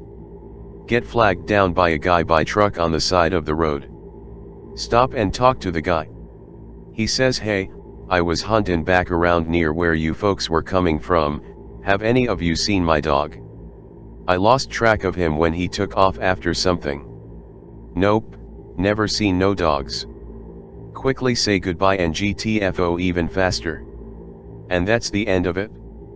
A few years later my grandpa called up his buddy on a whim, and THRY went and did the call thing again, got a response and ran again.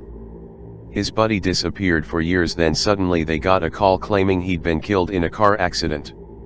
A guy claiming to be him called a grandpa once after that, but never again.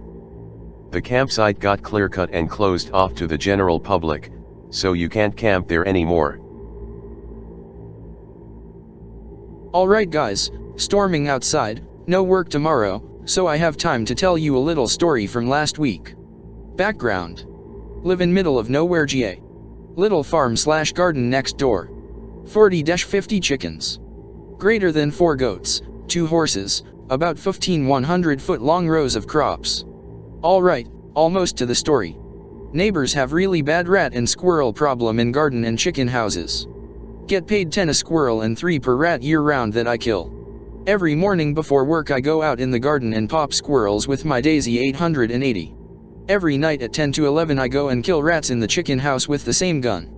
One night I go out a little late, about 12, going on 1, but no work the next day, so fuck it. Go to town killing rats, fuck shot placement, the pellets will take them out, couldn't care less about being humane with rats.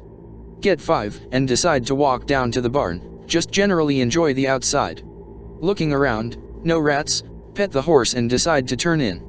As I walk to my house I'm flashing my light around because I'm getting a little jumpy, which isn't too uncommon because of all the rattlesnakes in my area. Suddenly shine light up in a tree about 20 yards off. Eyes. Big eyes. I'm talking a good 8 inches between them and they're easily the size of $50 even at that distance. I lower my light keeping my eyes on that spot and tactically onto my porch. As I do that I hear rustling in that direction and nope into my house. Then I get cleaned up and sit down to browse/thinking it must have been a bobcat or something. I suddenly hear a bunch of footsteps outside my window and flip my shit. Grab Mossberg 500 and make sure it's ready to rock. Peek through blinds. Nothing. Refuse to shine light out of window. Sleep the rest of the night with my Mossberg on the empty side of my bed. So did I flip out over nothing? Did I narrowly escape death by wendigo/skinwalker/bobcatman, or did I just leave it alive to kill another day? This is a thing I posted in an/x/board yesterday, have fun. Actually happened, by the way, and the thread is still up. Today, at around 4 or 5 CST. Be with friend on university campus. We decide to go on the nature trail on campus because why not? Need to get more exercise anyways. Friend is gay, I'm not, but he talks about boys and keeps the mood light as we travel to the trail. Get there and go on the boardwalk that the trail branches off of. Get to the trail itself, and we walk until we reach the trail map. Decide to walk the blue trail, it's only a couple of miles long and has pretty nice nature around it. And theory-off.jpg. We get to a section of the trail that has sort of receded into the ground. There's earth on 2 sides of it that extend easily 10 feet up, trees across the top that have fallen. We cross through it, but something doesn't feel right. Play it cool and keep going. Turn corner of the trail and I get a massive chill that runs down my spine. I've had encounters with shadow people before, and this is a chill of that sort. Still play it cool, until friend sniffs the air. I sniff. It smells like rotting flesh and sulfur. We keep walking, but are now on high alert. He tells me stories of him finding druid circles out in the woods at night on this trail. It isn't helping, but it's keeping my mind off the feeling that I'm being watched.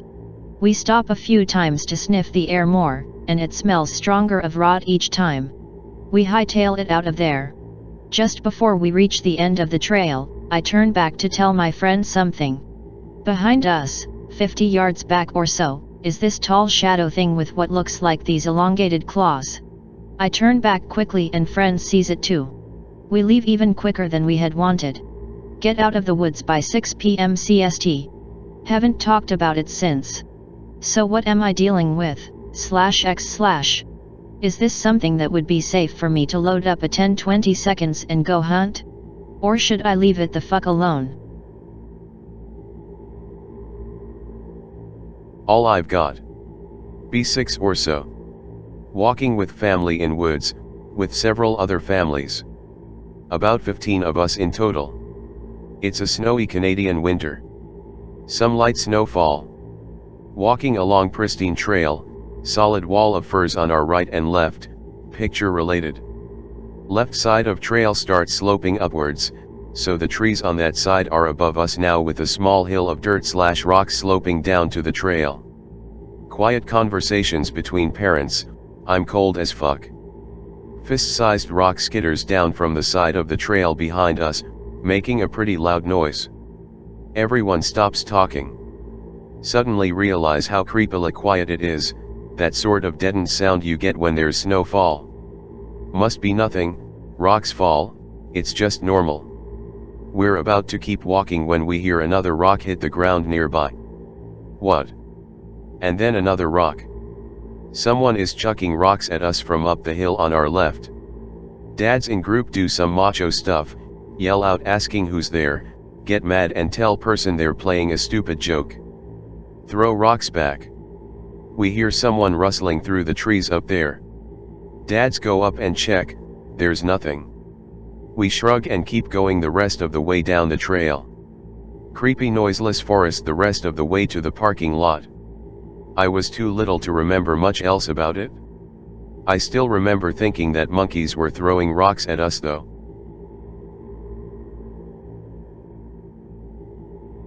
New to Chanboards and don't know how to Greentext worth a damn, but here's my story anyway. May contain many errors because fuck tired and depressed as all hell. Be me 26/M. I used to be a lard ass but spent a year lifting and exercising.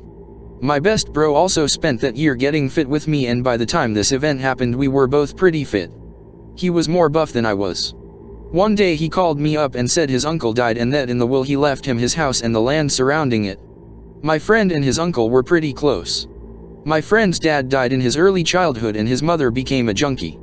He lived with his junkie mother, but his uncle stepped up and made sure he went to school, stayed out of trouble, etc., and practically raised him.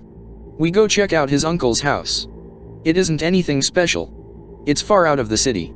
It's probably a 2-hour drive to get from the city to the house. House is down a dirt lane and has an open front yard, but there are trees behind it and some wood around it. The trees don't fully encircle the house and it has the open front yard. The entire house is fenced off from the forest by concrete walls that look tall highway dividers. They are chest high. Ask the local neighbors, all who are about a 10-minute drive away, about the house, the woods, and the weird concrete fence. They are all older people, and while they talk about my friend's uncle and how much of a good guy he is, they don't talk about the forest. Every time we ask they pretty much change the subject. We find it odd, but we don't push the subject because we don't want to seem like total dicks. A couple weeks go by and my friend asks me to stay at his uncle's and help pack and sort things. He tells me he found a trail outside the fence. He didn't go far back though. He asks me to bring my gear and be heavy because he wants to do a no-pansy hike and explore the forest. I bring my PTR 91. It has an HK21 stock with a heavy buffer, a carry handle, the wide standard HK hardguard with bipod, and one of them standard HK claw mount scopes. I bring 14 fully loaded steel 20 round mags and have German web gear that is basically all mag pouches. I also have the standard G3 bayonet in a few pouches filled with water and food. It all weighs a fuckton and it's hard to move. Every step it feels like my legs will give out. He brought his AK that fires the 7.62x39 and had 18 magazines. He brought no scope, no bayonet, just the AK, mags, water, a few energy bars, and some of those leg and armband things filled with sand. I get to the house and help him pack some shit and sort through things. We explored the house and he decided he was going to sell the house because he didn't care for the location. We go through old photo albums, etc. I ask him if he ever had an aunt to go with his uncle and he said no, and that his uncle preferred to live alone and wasn't a guy who was really into settling down and starting a family. We hang out in the living room with a lamp in the middle of the floor like a campfire. We have sleeping bags on the floor and we decide to have a few drinks and talk about stuff, Like how our hobbies are going and just life in general. We get to bed before midnight and really nothing happens. No ghosts of Christmas past or crazy basement demons. Next morning we get up around 10 a.m., eat breakfast, take a piss, etc. before gearing up. We get the beginning of the trail and already I know this is going to be a difficult challenge. Having had to walk down the driveway and then all the way around the fucking fence to the back of the property to even find the beginning of the trail sucked. Thank God it was in the low 40s that day because already I was sweating as fuck. I wanted to puss out, but he would have explored with or without me and I really didn't want my best bro to go it alone and God forbid something happened to him while he was alone. We walked down a straight trail for about 30 minutes. 30 minutes because we weighed a fucking ton. We reach a crossroad with 4 really fucking odd paths. Now that I'm thinking about it, they should have been a huge red flag.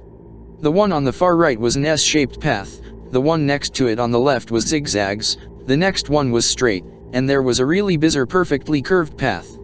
We decided right away that we weren't doing the fucking zigzag or S-path and the straight path was fuck easy, so we took the curve. We walked the curve for about 10 minutes before we began to notice that all the grass and stuff was tall as fuck on either side of the path and that the path had no grass, no debris, anything in it for the last 10 minutes. It was a gravel path that looked absolutely perfect. We both figured his uncle must have made these paths and upkept them, but was too lazy to cut the tall grass out this far. We continue on for like 40 minutes till we come across a rock. One half was on the grassy side and the part that would be in the path was not there. Where the grass met the gravel, the rock was perfectly cut. It was spooky as fuck, and more spooky was the fact that we have probably made 4 complete circles by now and haven't crossed any other path, or seen any landmarks at all. We decided to be idiots and continue on for another 20 minutes or so before we find a huge gravel clearing with what looks to be the remains of a stone tower.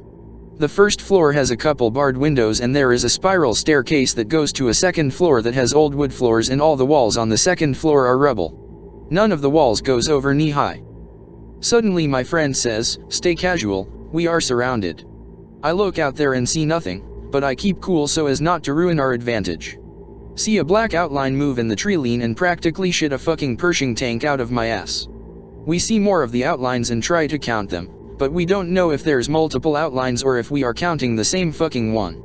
As I'm eyeing the tree line, he lifts his gun up and starts firing at any outline he sees. I start to fire upon ones I see as well. Before I know it, we are in a giant fucking firefight with an unknown force. We are both bump firing while also taking as accurate of shots as we can in between. We do this for about 5 minutes and we both go through a couple of our mags.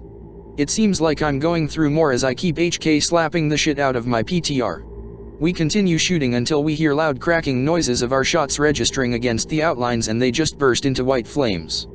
They continue circling us in what I assume was an attempt to make us run out of ammo so they could move in for the kill. We shoot a couple more in bump fire fury and they burst into flames. We start to run low on ammo and as we start to reload they start moving for the door of the tower. I see one of the outlines moving up the stairs and as my friend was the first to reload he bump fires a volley into the fucker.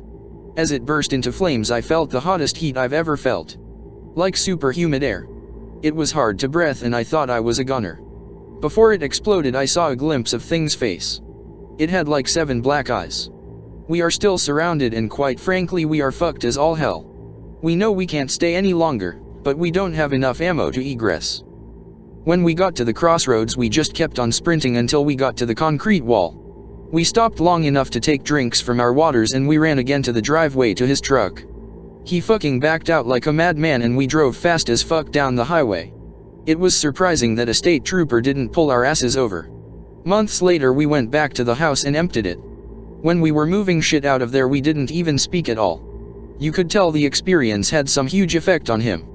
He almost sold the house, but it caught on fire. There was a huge storm when it happened and the firefighters just assumed lightning hit it or something. A couple days after the fire he told me he went back into the forest alone and where the crossroad was it was no more. The path from the beginning of the forest to the crossroad just ended right there. He went through some hard times after that. He went to multiple therapists, took a lot of meds, he became disconnected from society. One night I got a call from the police telling me my friend killed himself. It was the worst day of my life. Worse than that experience we shared together. He kept a journal talking about all these nightmares he kept having. He also started questioning if demons and shit were real, and the journal also talked about heavy existence issues. Like he was questioning life and everything in it, and by the end of the journal you could see he gave up trying to figure it out or try to make any sense of it. I have nightmares about all of it from time to time, but mostly I just fucking miss my friend. At least when we were under siege we were together, but when he committed suicide I felt like shit about not being there, as if I had fucking failed as a friend. I still feel that way. I personally think we should just nuke all the forests. I'd rather suffocate in a nuclear winter than fucking ever encounter the true evil that lurks out there again. B. Navajo and 18. Visiting family in a desert. Uncle owns a ranch, so my uncle's side won't have to live in nation. Spend a few weeks there riding horses and shooting, real fun. One night me, my cousin and grandpa go camping, but it's really to sit out on the fences to see if we find coyotes and crackheads from up north fucking with the horses. We get talking about old witchy stuff my grandmother did before she died. Grandpa says she made as it weird charms for the girls up in nation and helped them with problems, usually silly spells for getting boyfriends and stuff. We talk for a while until my cousin, he posts here sometimes, asks about skinwalkers and what they are. Grandpa asks if we want to see one. We don't say anything, but he just walks off to the cliffs by the ranch. We follow him for a while till he stops by a big rock and tells us to wait. We wait for hours, my cousin almost falls asleep. Grandpa wakes him up and points to the valley. 4 people climb out from under the rocks. When they stand they look like they must be 7 feet tall, other than that they just look all black in the moonlight. They just stand there for ages until 3 just go into the shadows under the rocks and 1 bolts down the valley. Grandpa says it's over and we silently walk back. We don't say anything till next night. He says they do that some nights and that skinwalkers are called Yinald Loshii, but if you say that at night they take you away. He said that one night while he was watching them he said it, the next day grandmother died from a wild dog. He buried the dog under the rock he took us to. To us they are old people who have been around forever, they turn into animals to fool hunters. I don't care if you believe me, but that's what happened. I have a friend online who's Lenape and says people in New Jersey see stuff like this sometimes. I don't want to make this about race or whatever, but white guys like to forget how old this country is. There's a place in Monticello, Kentucky called Beaver Creek. There's the resort, which is just a boring tourist location, but there's a more remote access road called Lynch Ford. A few fishermen go there, but there's never more than 10 cars at a time, in my short experience. I had a falling out with my family, so I moved here to get away from the insanity. To cure my boredom and fill my belly, I went looking for places to fish. I didn't know many people around here, so I had to look for places on my own. I pulled up Google Maps and searched around for creeks and rivers on the satellite image until I found Elk Creek, which lead me to Beaver Creek. I googled further to find the resort, but I didn't want to be around people. I just needed to be alone, really.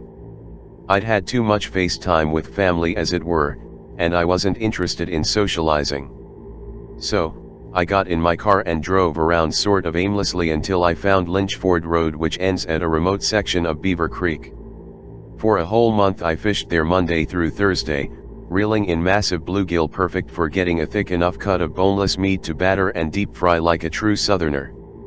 I also caught the occasional logperch, drum, and largemouth bass. But I was more focused on the gloriously tasty and bountiful bluegill. A lot of fishermen laugh at the thought of bluegill fishing since it's considered baby's first catch, but they taste better than any other freshwater fish I've ever eaten. I got a real taste for these fish and felt compelled to return to the creek to keep my freezer full. I didn't like going on the weekends because teenagers often set up camp and partied all weekend, and that's exactly what I like to avoid. However, I decided to go on a Friday evening recently and noticed a distinct lack of humans. No one was there. I was thrilled. I went back Saturday evening and was again surprised no one was there. Cool. I had the entire creek to myself again, and I loaded myself down with delicious fish. Not finding it at all suspicious in the least that the weekends were devoid of party folks, I took a few days off last week to catch up on other evening duties like weed eating and mowing the lawn. I returned to Beaver Creek once again last Thursday. As I was driving my car down the winding, narrow country road to the creek, I met an oncoming truck that was barreling like mad and almost clipped my car. Assholes. I assumed they were young and drunk or on meth, so I continued to my favorite place. There's a shitty dirt road that goes the length of the creek, but it's so rutted out from people getting their trucks stuck in the mud that it's impossible for me to drive my car with its precariously dangling crimped up muffler and tailpipe down to the best fishing spots, so I always park my car in the gravel parking lot and walk with all my gear down the dirt road. I got there around 6:30 p.m. and hoofed it down to a really nice spot where a small stream falls into the creek in a shallow waterfall. That spot is a bit shy of half a mile from my car. On my way there, I noticed some weird looking tracks in the mud. They looked human but were a bit skinny and curved terribly inward. I wasn't sure how to write that off as ordinary. The tracks lead off the road and into the weeds toward the woods where I couldn't follow. I was a bit concerned about it, but I had mace and an old-timer hunting knife with me if any inbred rednecks decided they wanted a piece of me. Onward to my little waterfall spot, I set up my fishing chair and dropped my line in the water. I wasn't getting a lot of bites at first, so my eyes began wandering the banks and mountainside. Usually when I'm out there I see a lot of great blue herons fishing the banks and croaking their weird calls. I usually hear the screeching of blue jays, crickets ramping up for the evening, and all sorts of other nature sounds. This time, it was much more quiet than usual. At this point I began to worry a little, but perhaps it was the cooler weather causing the lack of nature sounds. With the absence of party folks, other fishermen, and the locals that walk the creek and swim, I wondered if maybe there was something going on down there everyone knew about but me. The odd tracks in the mud, the truck tearing ass away from the creek, and now the diminished sounds of nature were getting to me. But then, suddenly, the fish began to bite. One after the other I reeled in some fat bluegill. I spent the next hour loading up my fish bucket. All anxiety left me. If you're a fellow fisherman reading this, you understand what I mean. It was getting dark and difficult to see to pull out the hook from the fish. This was nothing new for me. I often stayed out a little after dark with no incident if the fish were still biting. And as luck would have it, I was trying to grab hold of a particularly large and feisty bluegill when it finned my hand. I reacted with a loud, "Fuck." I shook off my asshattery and continued business as usual. Almost in reply, I heard a response from the woods behind me. I heard, "Fuck." It sounded male and in an unfamiliar accent. It had almost an analog quality in voice, like a tape being played back, but not in my voice. I froze in place, still holding my reel with an iron grip. I started to panic internally, but I tried to stay calm and listen. A fish began tugging my line but I ignored it. I slowly reeled in, missing the catch, and laid my rod and reel down. I unclipped my knife from its holster on my belt, and I uncapped and turned the head of my mace in my pocket. I stood still with my eyes fixed in the general location of the voice. I could hear the faintest sound of rustling out there, but I couldn't see anything. With the tiniest bit of sunset left, I got my mawlight out of my backpack. No sooner did I grasp my flashlight, I heard what sounded like snoring coming from the direction I heard the voice and rustling. It sounded like two people snoring or grunting but nearly in tandem, still having that tape-recorded quality. It kept getting closer. I grew a pair and clicked on the flashlight, but I was unprepared for what I would see. I started scanning the light in front of me and worked my way outward toward the noises. At first, I caught a glimpse of white humanoid flesh hobbling slowly behind the trees. I was scared out of my mind. My hands were shaking so hard that I couldn't keep the flashlight trained on the thing very well. The thing hobbled to a point where the trees were skinny enough to see past, and I got a good look. It looked like fairly young conjoined twins. It had two human heads, a broad torso, and 2 fucked up legs. It was naked and pale, and it was looking at me, still making that faint snoring noise. As I stood there shaking like someone with Parkinson's disease, it drew in a deep breath and made the most awful 2-headed howling noise I'd ever heard. It lunged toward me a bit, then its heads turned to look at each other and they sort of chuckled. I was freaking out harder than I ever thought I could. Never in my life had I ran so fast yet felt like it was taking forever to get to my car. It was dark at this point, so I was trying not to trip or slide in the mud and ruts on the dirt road. Once I got close to the car, I looked back with the flashlight and saw the thing walking across the road to the spot where I left my fish and gear. I only stopped for that moment, then I got in my car and peeled out of there as fast as I possibly could. I fucking hate Kentucky. I got ripped off by an inbred Siamese twin hillbilly. Laugh if you want, but if you were there you'd run like hell, too. That shit was just unnatural. Anyway, let this be a thread about your experiences in the woods. I'd be interested as hell if any of you know someone who has seen this freak of nature at Beaver Creek. I have a weird story that happened while I was in the military, but not on deployment or anything. I was stationed in California, and one weekend my buddies and I decided to visit the famed Black Star Canyon, specifically in the dead of night, and because we knew there had been deaths and murders there. We wanted the spook. Anyways, we set out and hiked through the canyon starting around 12 a.m. We hiked for an hour or so and decided to turn back. That's when we saw a coyote ahead of us on the trail. Now, I immediately thought and joked about skinwalkers since I have been a/k/regular even then. As we walked back, we kept checking behind us and seeing this fucking coyote following us at a distance of about 50 or 60 yards. It didn't seem too unusual, like it was intelligently following us or anything, just similar to if a stray dog was wary of you but still interested enough to keep his eye on you and follow at a distance. Anyways, he followed us for nearly a half hour as we walked back to our car. Now the second strange thing to happen was when we rounded the corner out of canyon and saw a blacked out SUV parked right next to our car. We all sort of stopped for a second and exchanged what the fuck-s with each other. We slowly approached our car. I checked specifically to see if the SUV had government plates, but it didn't. When we got about 15 feet away from the vehicles, the SUV just fucking peeled out down the road and kicked up gravel in our faces. Not such a scary story, but just one with some peculiar events. My dad was 101st Airborne, Border Patrol, and is now a PMC. He has some fucked up spooky stories. The one he finally told me, but nobody else recently. Had a friend I actually knew as a kid. Was a bad person, but liked my dad and treated us well. A year later after meeting him, he's a totally different person.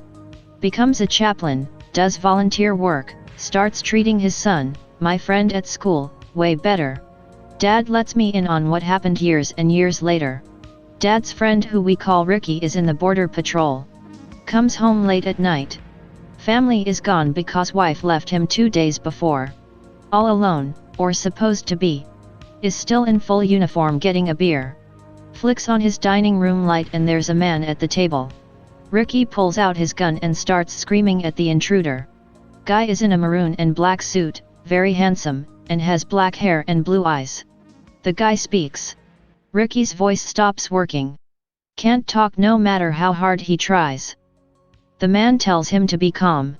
He is instantly calm. Who are you? You know me. I've been with you forever. Who the fuck are you? Put the gun down. Ricky can't help himself, puts his gun down. Rick, I'm here to tell you that your time is up. You'll die. I'll own you soon. The man reaches across and takes his gun and puts it in front of him, pointing at Ricky. Rick, it's time to make a choice. I know you'll choose me. Ricky then claims to have blacked out, but woke up and his gun was sitting on the table by where the man was. He thought he met the devil. So he changed. To this day, he's still heavily involved in the church, is a great father, got his wife back, and has had a good life. Maybe. And a personal story. Work nights. Work in a prison, most/k/shit ever. I can elaborate if need be. First day off, exhausted, fall asleep. In my bed. On my side facing the wall. My wife comes in and tells me she's leaving, and the kids are asleep. This wakes me up, of course, but I quickly slip back into being asleep, but I can still hear things. About an hour in, after hearing my wife leave, birds, lawnmowers, etc. I hear little feet thumping into the room. Oh, which kid is it? I hear a voice that sounds exactly like my daughter say daddy. I feel pressure behind me. Like she's trying to get on my bed. I reach back to find her. Can't find her. Roll over. Nobody in the room and my door is shut. Get up anyway and look around my house. Lastly, I look in my kids' room. Both sound asleep. Snoring. At first I think maybe she was sleepwalking. But then I realized something. Their door was shut all the way. Neither of my kids can shut the door all the way, or open it if it is shut all the way. Stay awake for the rest of the day. Days later, my wife tells me while I was at work she heard little feet roaming the house. Found the kids sleeping each time she got up to check.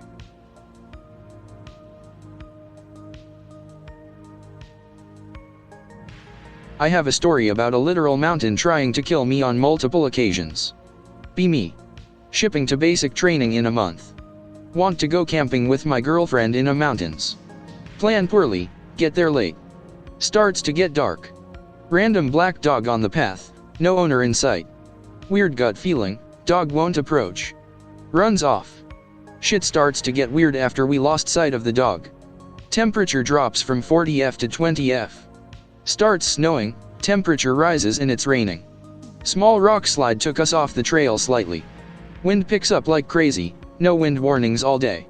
Get to the campsite, ground is frozen. Rock slide from God knows where forces us to move. Try to set up tent, starts pouring rain.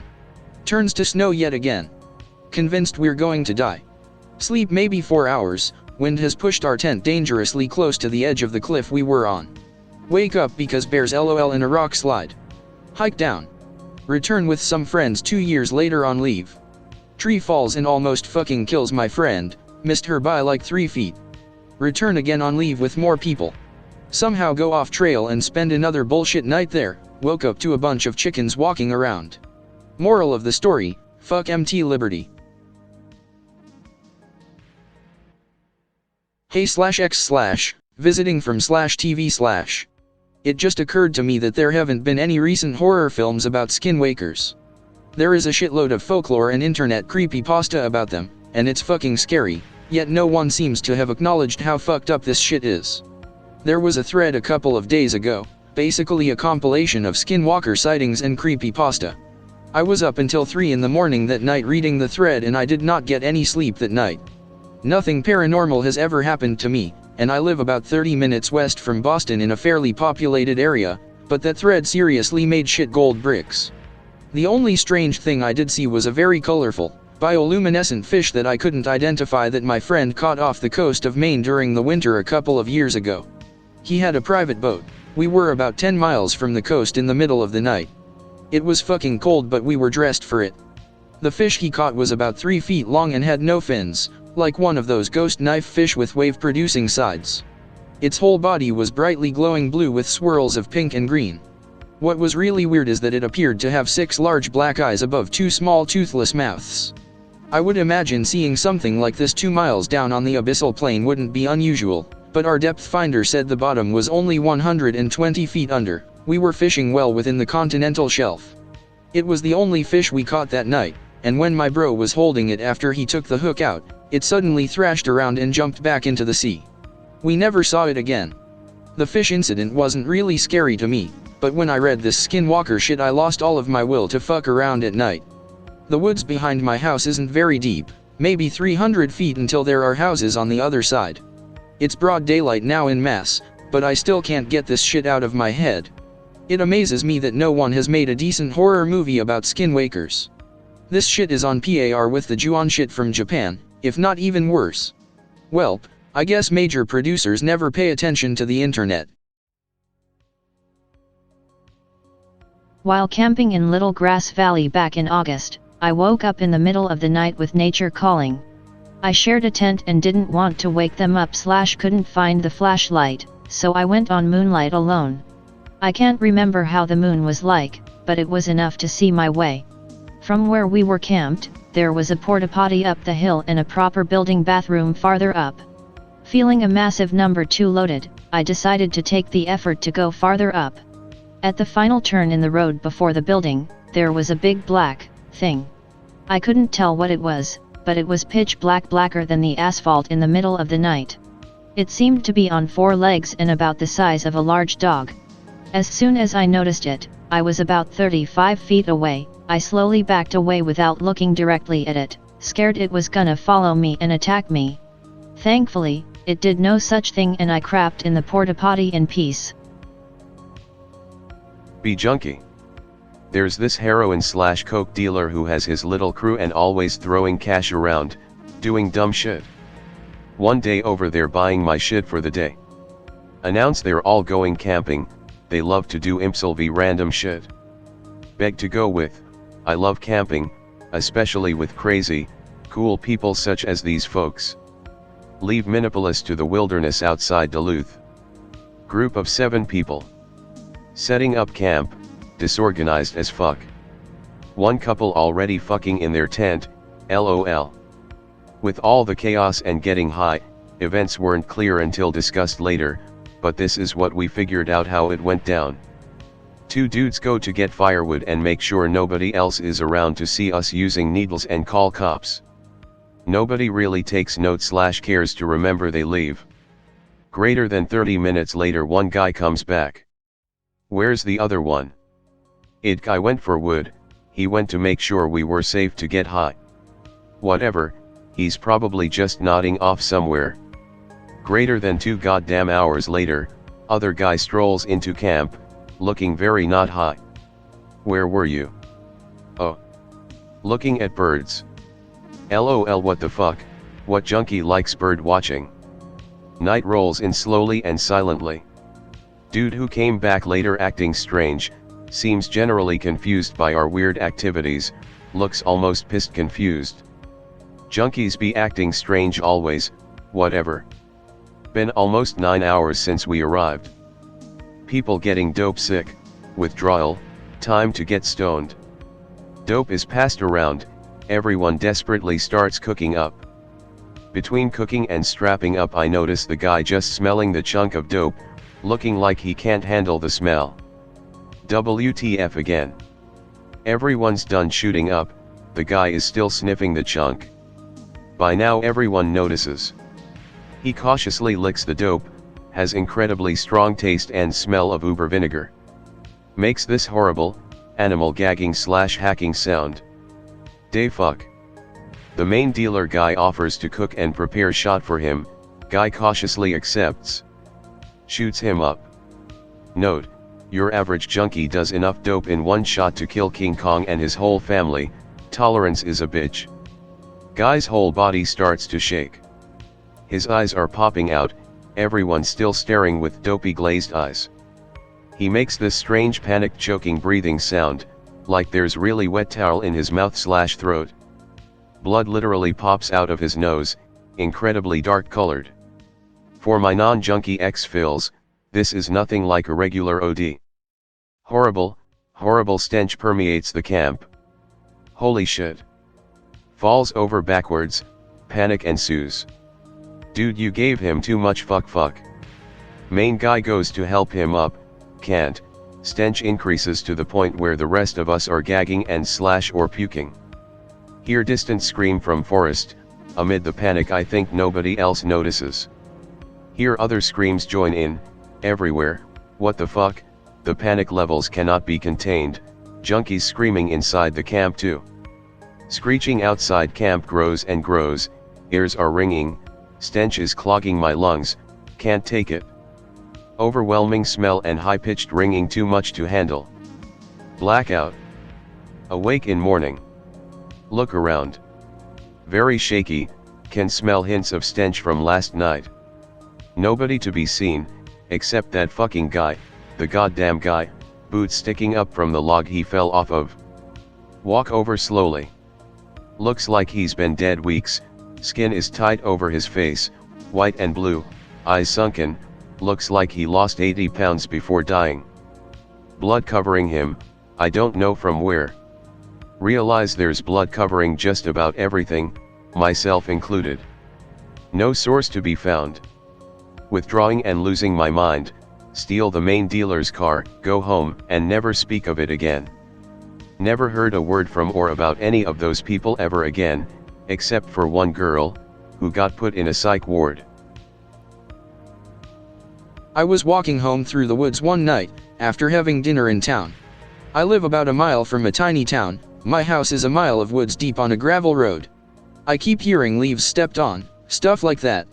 I wrote it off as a loose dog, maybe a fox or raccoon, it scared me but I kept walking. I have always learned to ignore creepiness, and pretend not to notice it. I start hearing many footsteps around me. Maybe a few people are hiking? Or lost in the woods. There are hiking trails about a half mile to the west, sometimes hikers get turned around and take a path that leads out this way. But, no it can't be. They're all around me, basically in every direction in the woods. No light, no other sounds. No frogs or crickets or anything. I'm walking fast but still walking. I won't run. I won't run. I see something pale flash past me, far up the trail in the direction I am walking. A dog. It has to be a big dog. I hustled the rest of the way home, the woods crackling around me. I got to my porch and turned to look down the trail and right fucking there was a pair of mountain lions, just looking at me. I ran inside. Those fuckers are brutal. Okay, I'll toss one out there, an experience from my dad as a kid. He lived in a really old ass house in North Georgia mountains. House is really fucking creepy, and when moved in it had a huge portrait of a man with a big red beard above the fireplace. Think nothing of it, take it down and store it away. Keep dog in basement at night, he was pretty big so they didn't want him fucking shit up in the house. They would put him on a chain down there in the middle of the floor. Every night they would start coming down to let him out to find that he's gotten out of the chain. Dog keeps getting off that fucking chain, nothing is broken, nothing seems to be out of order. Almost as if taken off by someone. One night at dinner, my grandma asks my dad and his 6-year-old sister who keeps letting the dog off the chain. Dad says he has no clue. Sister is quiet. Grandma asks her what she's hiding. She says that she watched Redbeard do it. Grandma asks Redbeard. Sister goes to closet in hallway with painting stored away, points at the painting Redbeard. Family nopes like a motherfucker. Sister keeps saying she sees Redbeard. Sister says Redbeard is upset sister told he let the dog off. Sister says Redbeard told her not to say anything. Dog keeps getting let off chain, grandma is pissed. Get fed up and leave house. Pretty crazy shit. If the thread gets going enough I can share a spooky story my mom had once. Okay, so be a city kid who lives in Australia with minimal knowledge of what animals are out there that can kill you makes for a interesting start to this story. Be March, which is autumn in the southern hemisphere for those who don't know. Have a 4-wheel driving friend with aforementioned Toyota. Also have friend who is girl, whose new BF happens to be a Nissan 4-wheel driver and has his Nissan 4X4ing friend. One day friend who is girl calls up about a camping trip / 4X4 trip. Good time to note that everyone barmy is a non-operationally inclined person, think oh cool, get out there with ma GPS and go in a woods. So riding shotgun to my 4X4 friend who is girl's boyfriend's house in the sticks where the large group of us were to meet up. Girl asked us to bring her doesn't talk very much brother along, so he was in the back seat for most of this completely forgotten about. Nothing eventful happens. Nice view at his place, pic related. Friend of her boyfriend spots my operator boots and from then on refers to me as G.I. Joe. Moderately annoying guy I noted. But apparently, as I was to find out, everyone down here in the country has weird nicknames. So, we all depart the dude's house and proceed to stockpile beer and food. That night's dinner was to be pre-purchased Subway. So, 4X4S, me, my closer friend, and girl's brother in our car, girl, and her BF and one of our other guy friends in the BF car, and then nickname guy in his car. On the road for like 4 hours before getting anywhere what an Australian would call remote. OBTW, no guns Osfala mode fully active. Apart from a hunting bow and a Bowie knife. So we hit the dirt roads and our car being the oldest and the most shitty without its anti-roll bar steering arm thingy begins to get left behind, so my friend with his massive ego almost kills us on numerous bends trying to save his pride and keep up. So at this stage we seemed to be heading to a campsite. I had no proper idea because our car was at the back of the line and nobody was telling us anything, being the city kids and all we were probably seen as incompetent in all respects. So after running into a few flooded rivers and such, we found the campsite they were aiming for, which seemed to be taken by some pretty aggressive yabos. Now there are yabos and there are yabos. This particular bunch had children, so they must have had a reasonable maturity about them, so we left them be and headed south around the river where there was a bridge and back into deeper bush territory.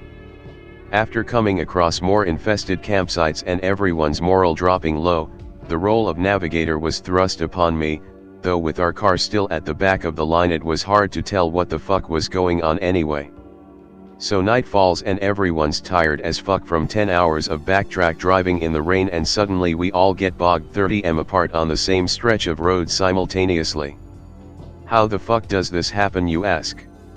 Well, the most capable car went first and the least capable went last, so as we went along this muddy track the guy in front made it the furthest before getting stuck, and by the time we at the back realized what was happening it was too late for us too. So after many failed attempts at winching, digging, and pushing out managed to get our car out and turned around only to realize the winching had fucked the alternator and the battery. So now with only enough juice to sort of run the engine we decided our best bet was to drive back up the hill and find some mobile reception, otherwise, being 100 kilometers from any form of contact could have been the end of us. My friend and I, being city kids, had normal cell phones, so we took nickname Guy with us as his phone was a Telstra 850 and works better in the country. So unsurprisingly we make it 200 m up the track before we get stuck and lose the engine. Now being 2 a.m. we give up, radio the other cars that we give up and are going to sleep. Now as the op stated, Toyota seats are shit. So I elected for the back seat and slept crossways.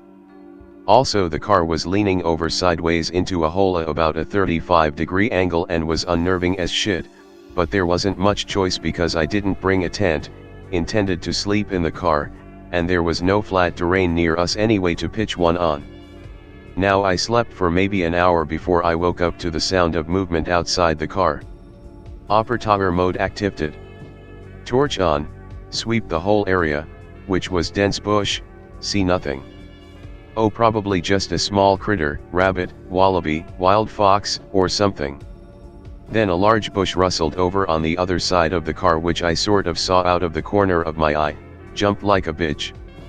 Okay, it's probably a kangaroo or a wombat or a wild pig. We are 100 kilometers from fuck all after all, and we never saw any other cars after those campsites, so I wasn't really expecting a human threat. Now I remember there are 2 other people in here, who are still fast asleep. So I reach over to turn the headlights on to get a better look. Oh, right, now fucking power. Then there was a metallic scraping sound on the back door. Okay, what? Turn around faster than the flash and end up losing my balance and falling on my face into the gear stick, which I might add was a custom metal shap one. Suddenly blood all down my face. Okay, so now the 2 guys are awake and freaking the fuck out because I'm leaning over them, from the back seat to the front, covered in blood in the middle of the night, stuck in the middle of nowhere with no way to get out and no way to contact anyone. Fucking great. At least nickname Guy was quick to think and said that there is a first aid kit in his truck way back down the hill. My friend proclaims that I'm going to die and elects to hike by himself to the top of the hill with our phones to try and call in a helicopter to winch me out. Meanwhile I'm sitting in the car bewildered and tired as fuck, with a shirt wrapped around my head bleeding like a retard.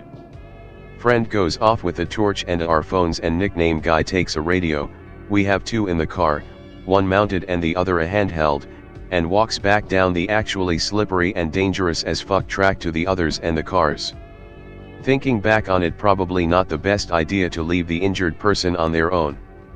After 40 minutes I'm starting to think, WTF are they both doing? It shouldn't take very long to get down there to the cars, so I turn on the CB in the car and try to contact nickname guy or the other cars. Nothing, no response. Then I remembered, no power. Now I'm trying to calm my adrenaline rush down as I'm sure it wasn't helping the bleeding. So I start to fall asleep again, thinking this must be it, etc., etc. Wake up what must have been like 4 hours later, still dark, remember what happened, bleeding seems to have stopped, no sign of the others. Feel around my head, conclude that it's not too bad and I can probably walk, etc. So remembering that there was a potential boar or kangaroo or whatever, yes, in the commotion I forgot to tell my friends why I managed to cut my head open. I took my bow and arrows and bowie out of the back, grabbed my torch and started walking down the trail to the cars to see what the fuck was going on. All considered, I made it down there in one pace. No lights on. As I walk closer I get the feeling something's not right. I go up to the closest car, the one with my friend who is girl, her BF, and our other friend in it, open the rear passenger door. Empty. Okay, maybe they had an orgy in the other car. So I go up to that, open it, sleeping bags are out but nobody's home. Nope.jpg. Okay. What the fuck is going on? Slowly draw an arrow and knock it into the string with tightest death grip on bow ever and slowly sweep around with torch in bow holding hand looking for anything that moves. Nothing, no wind, no rain, no sounds, no fucking frogs or crickets or anything. Slowly get back into friend's car and lock the doors, was going to turn the lights on but thought better of it, got on the car's radio and tried to make contact, nothing. Tried to calm down, remembered reading Nope stories on /k/. Figured I was being paranoid and that they had probably all walked back to me, found me asleep or thought to be dead, and kept going to find my friend who went up the hill, with my phone. But that didn't explain the respondin radio.jpg. So here I am feeling like I'm either in a nightmare or I've been left for dead. I fish around until I find the first aid kit, and bandage up my head to the best of my ability. Eat and drink all the food I could get my hands on and sat there for 2 hours considering my options. As sunrise approached I decided I may as well check for footprints and head back up to the other car. After getting out I found that there must have been a lot of groundwater flow because everything was mud and there were no footprints or boot holes anywhere around the car. Was it aliens? Or had they just been washed away? So I'm halfway back up the track when suddenly bushes. Am I saved or is it animals? Draw bow faster than ever before and yell who's there, no response, oi mate, still nothing. Probably aliens or killer Australian animal.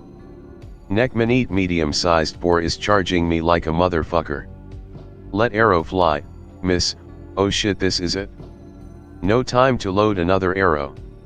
Smack the bow down towards the boar, it evades and runs past me into the undergrowth. Fuck what?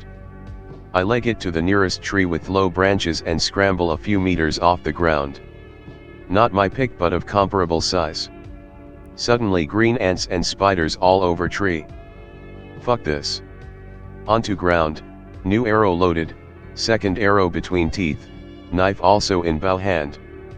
Sprint uphill to car, get on roof of car.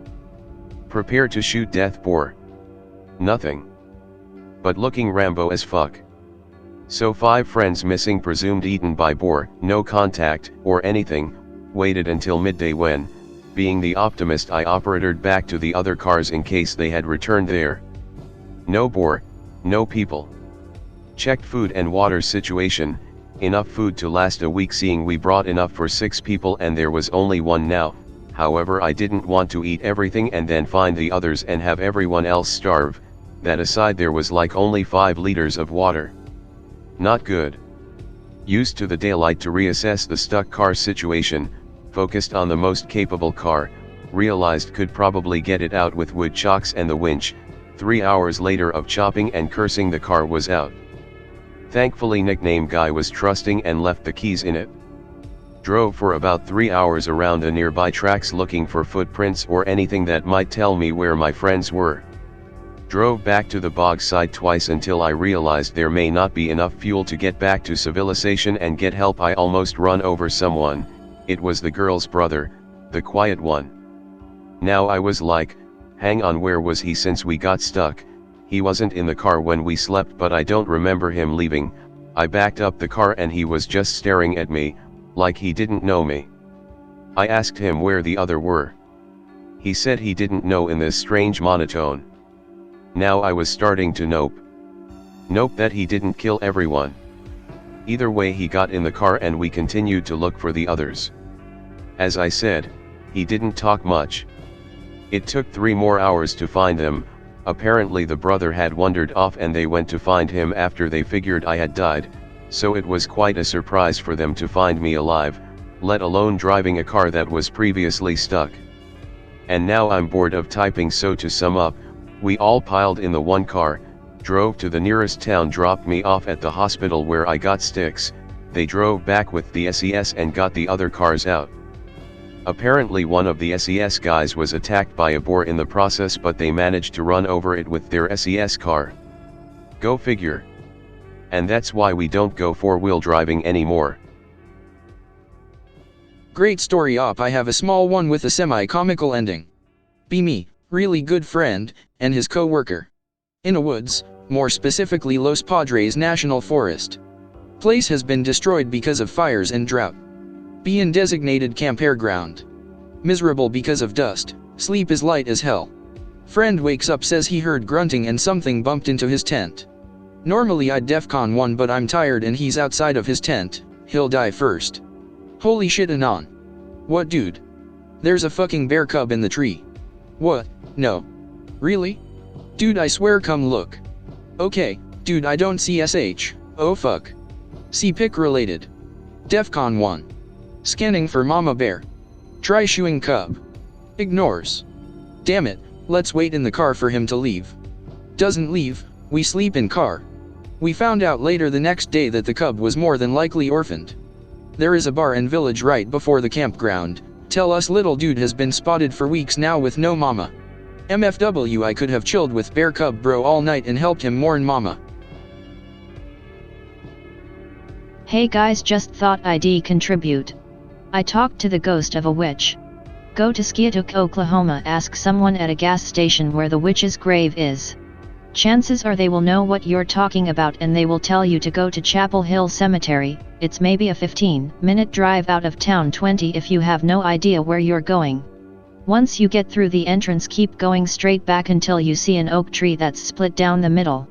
If you get out and walk around it, you will see human-sized mound of concrete protruding from the ground.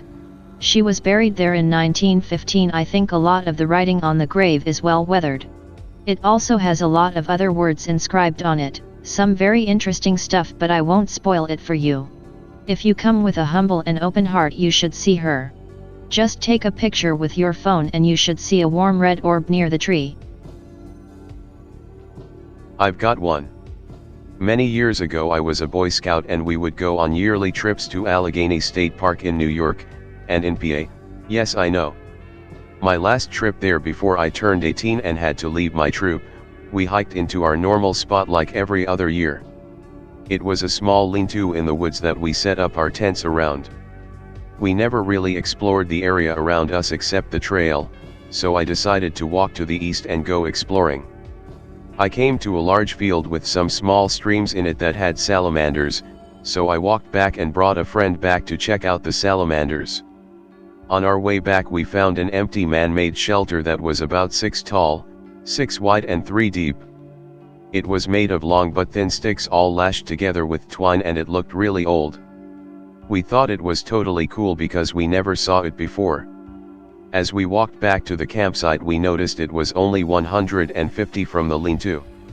Everyone went to sleep only an hour after we came back, and for some reason I woke up only a few hours later and my friend woke up at the same time, which was weird because he usually has to be woken up by someone else, usually the scoutmaster.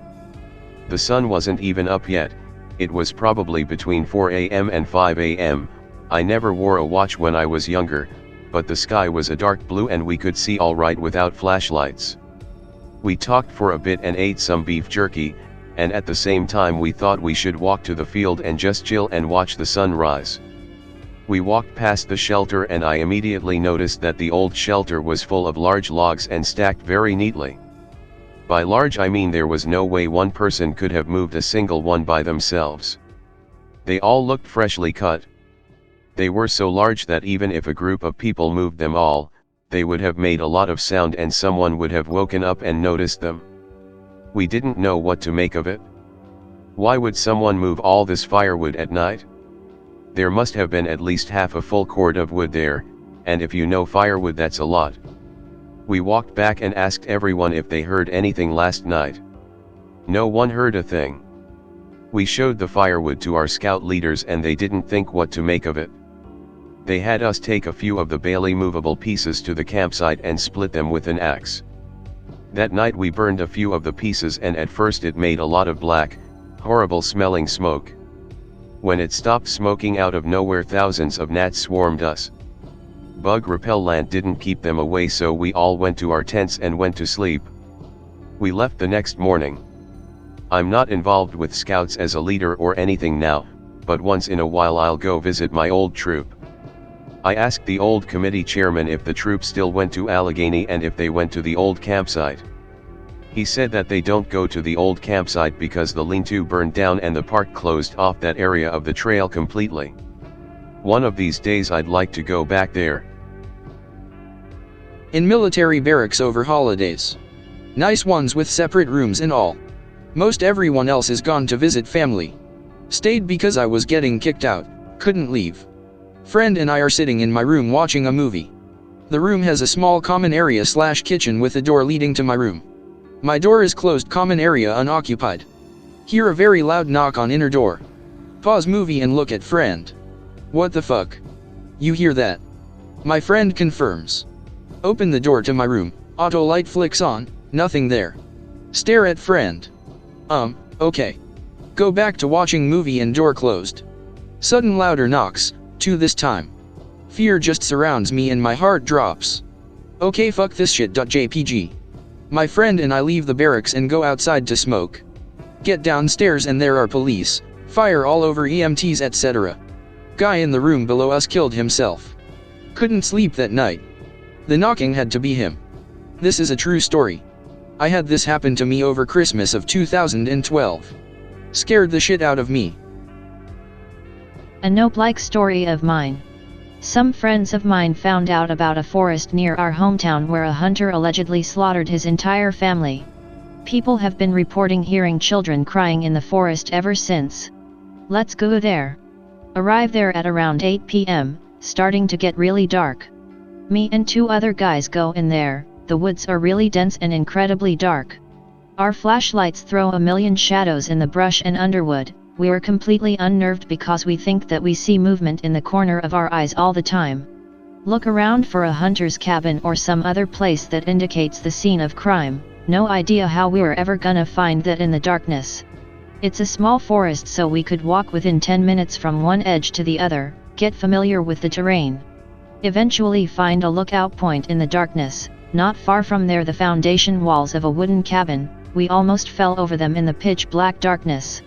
We all sit down, a buddy grabs some beef jerky and we have a fucking picnic in the middle of the night. Take off our flashlight, to save battery, to freak ourselves out, I don't quite remember.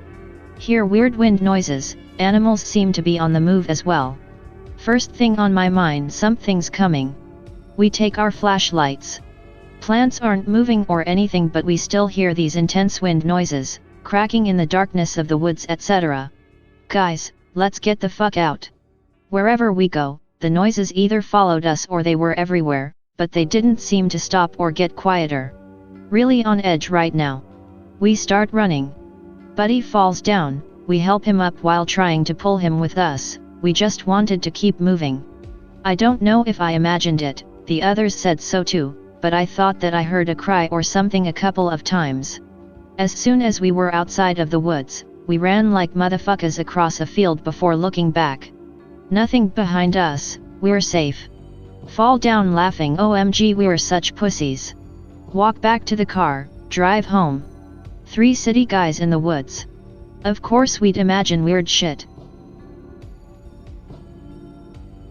Okay, so when my mom was like 15 she went to a slumber party with her friends. They were being kids and were like, let's use a fucking Ouija board and they pull it out and start asking it questions. Now my mom's friend had this old ass dog, like 16 years old, can barely move on its own, doesn't even bark anymore. Now, my mom and friends asked the board if there were any spirits in the home, it responded yes. They asked if it could tell them where, it said yes. So they asked it where it was at, and it said in the dog. At that moment, the old 16-year-old dog was in the doorway watching all of them, and they all kind of look over, and the dog started snarling and barking loud as a motherfucker, like a junkyard dog or some shit. They put that dog right out fucking side for the rest of the night, and my mom decided to not go back to that friend's house at all ever.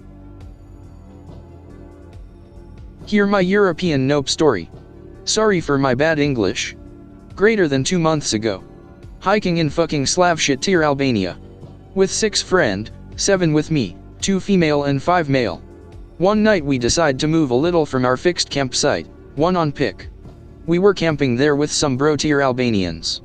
We leave them there and go like 1 kilometer away. We arrive to 2 in pick. There are woodsmen on the other side of the field. Sunset. We start setting some tarps in a wood at X for the night and catching wood FOT the fire. Woodsmen with their 4x4 go to the village, 8 kilometers far away. Light the fire, start to cook. All is dark. Everybody pulls out a flashlight. We had a shitload of starlight. We put them everywhere. Seems a landing strip at night. Everything jasoc.jpg. We do some shit jokes and so on. It's cold. Now on the shelter and sleeping bag. Continue with jokes and things with starlight. Fuck, it's fun. Somebody sleeps. Around 23:45. Hear vehicle coming from the village, his route in yellow, the green trail don't exist, it's full covered by trees. Now on the open field. We stop talking. They don't see us but they see our fuck huge daylighted landing strip Christmas tree. They start pointing a spotlight in our direction.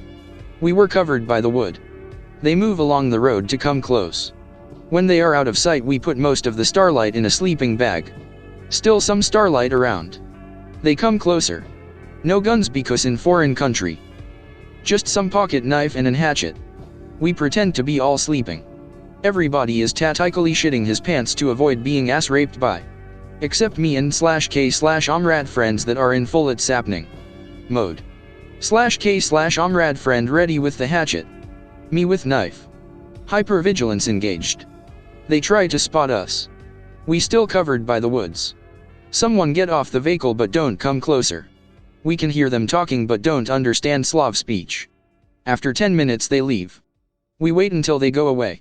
Slowly we restart talking. Somebody fall asleep. Me/k/omrad and some other friend still can't sleep. Talking about shit and giggles and joking with sleeping friends. Around 0300. Hear vehicle incoming. Go full DEFCON 2. The same vehicle. DEFCON 1 engaged. They check with spotlight for other 10 minutes. They leave going to the village. Still alerted. Every fucking leaf falling from a tree makes me jump. Can't sleep for the rest of the night because of hypervigilance and adrenaline rush. The sun rises, we aren't died. We pack everything and return to the base camp. See, these Innawoods threads have prompted me and my friends to take up certain precautions. We agree on a code phrase and counter phrase before every trip. The first we used was flash. The response was thunder. Shit like that. We also vary our armament. One person has a large caliber rifle. One has a intermediate caliber rifle. One has a shotgun. Everyone has a pistol. We always have a 4th, or 5th, buddy stay in town, knowing our exact itinerary. Buddy 3 has a sat phone in case we make any unexpected changes. Again, code phrases are used. We always check for recent disappearances in the area we're going. Now, on the through the south, you really can't count on those, as some are just unlucky sots who wander onto an illegal pot farm and get shot. But it pays to do research anyway. I have a knack for getting people, locals, to open up about scary shit that's gone on. We'll hit the small town closest to the area and ask around, local legends and shit like that. If there are recent disappearances or local legends of monsters, we weigh the information, how recent, how many, how violent, how dangerous, how unkillable. If it's recent, multiple missing people, several monsters, very violent, very dangerous, and taking rifle shots and laughing it off, we cancel the trip and head back home. Our caution has proven itself twice now. Once a couple of hikers were found mutilated about a week after we abandoned a trip into the Carolina mountains. Another time, our hefty firepower and code phrases allowed us to identify, avoid, and eventually negotiate, i.e., we had more firepower than he did, a way out from a mountain man who decided we had gotten too close to his still. And for the record, I'm a historian. Buddy 2 is a state trooper. Buddy 3 is formerly 10th Mountain. Buddy 4 is your typical survivalist. Buddy 5 no longer can go on trips with us, he was a city cop who is now paralyzed from the waist down due to being shot.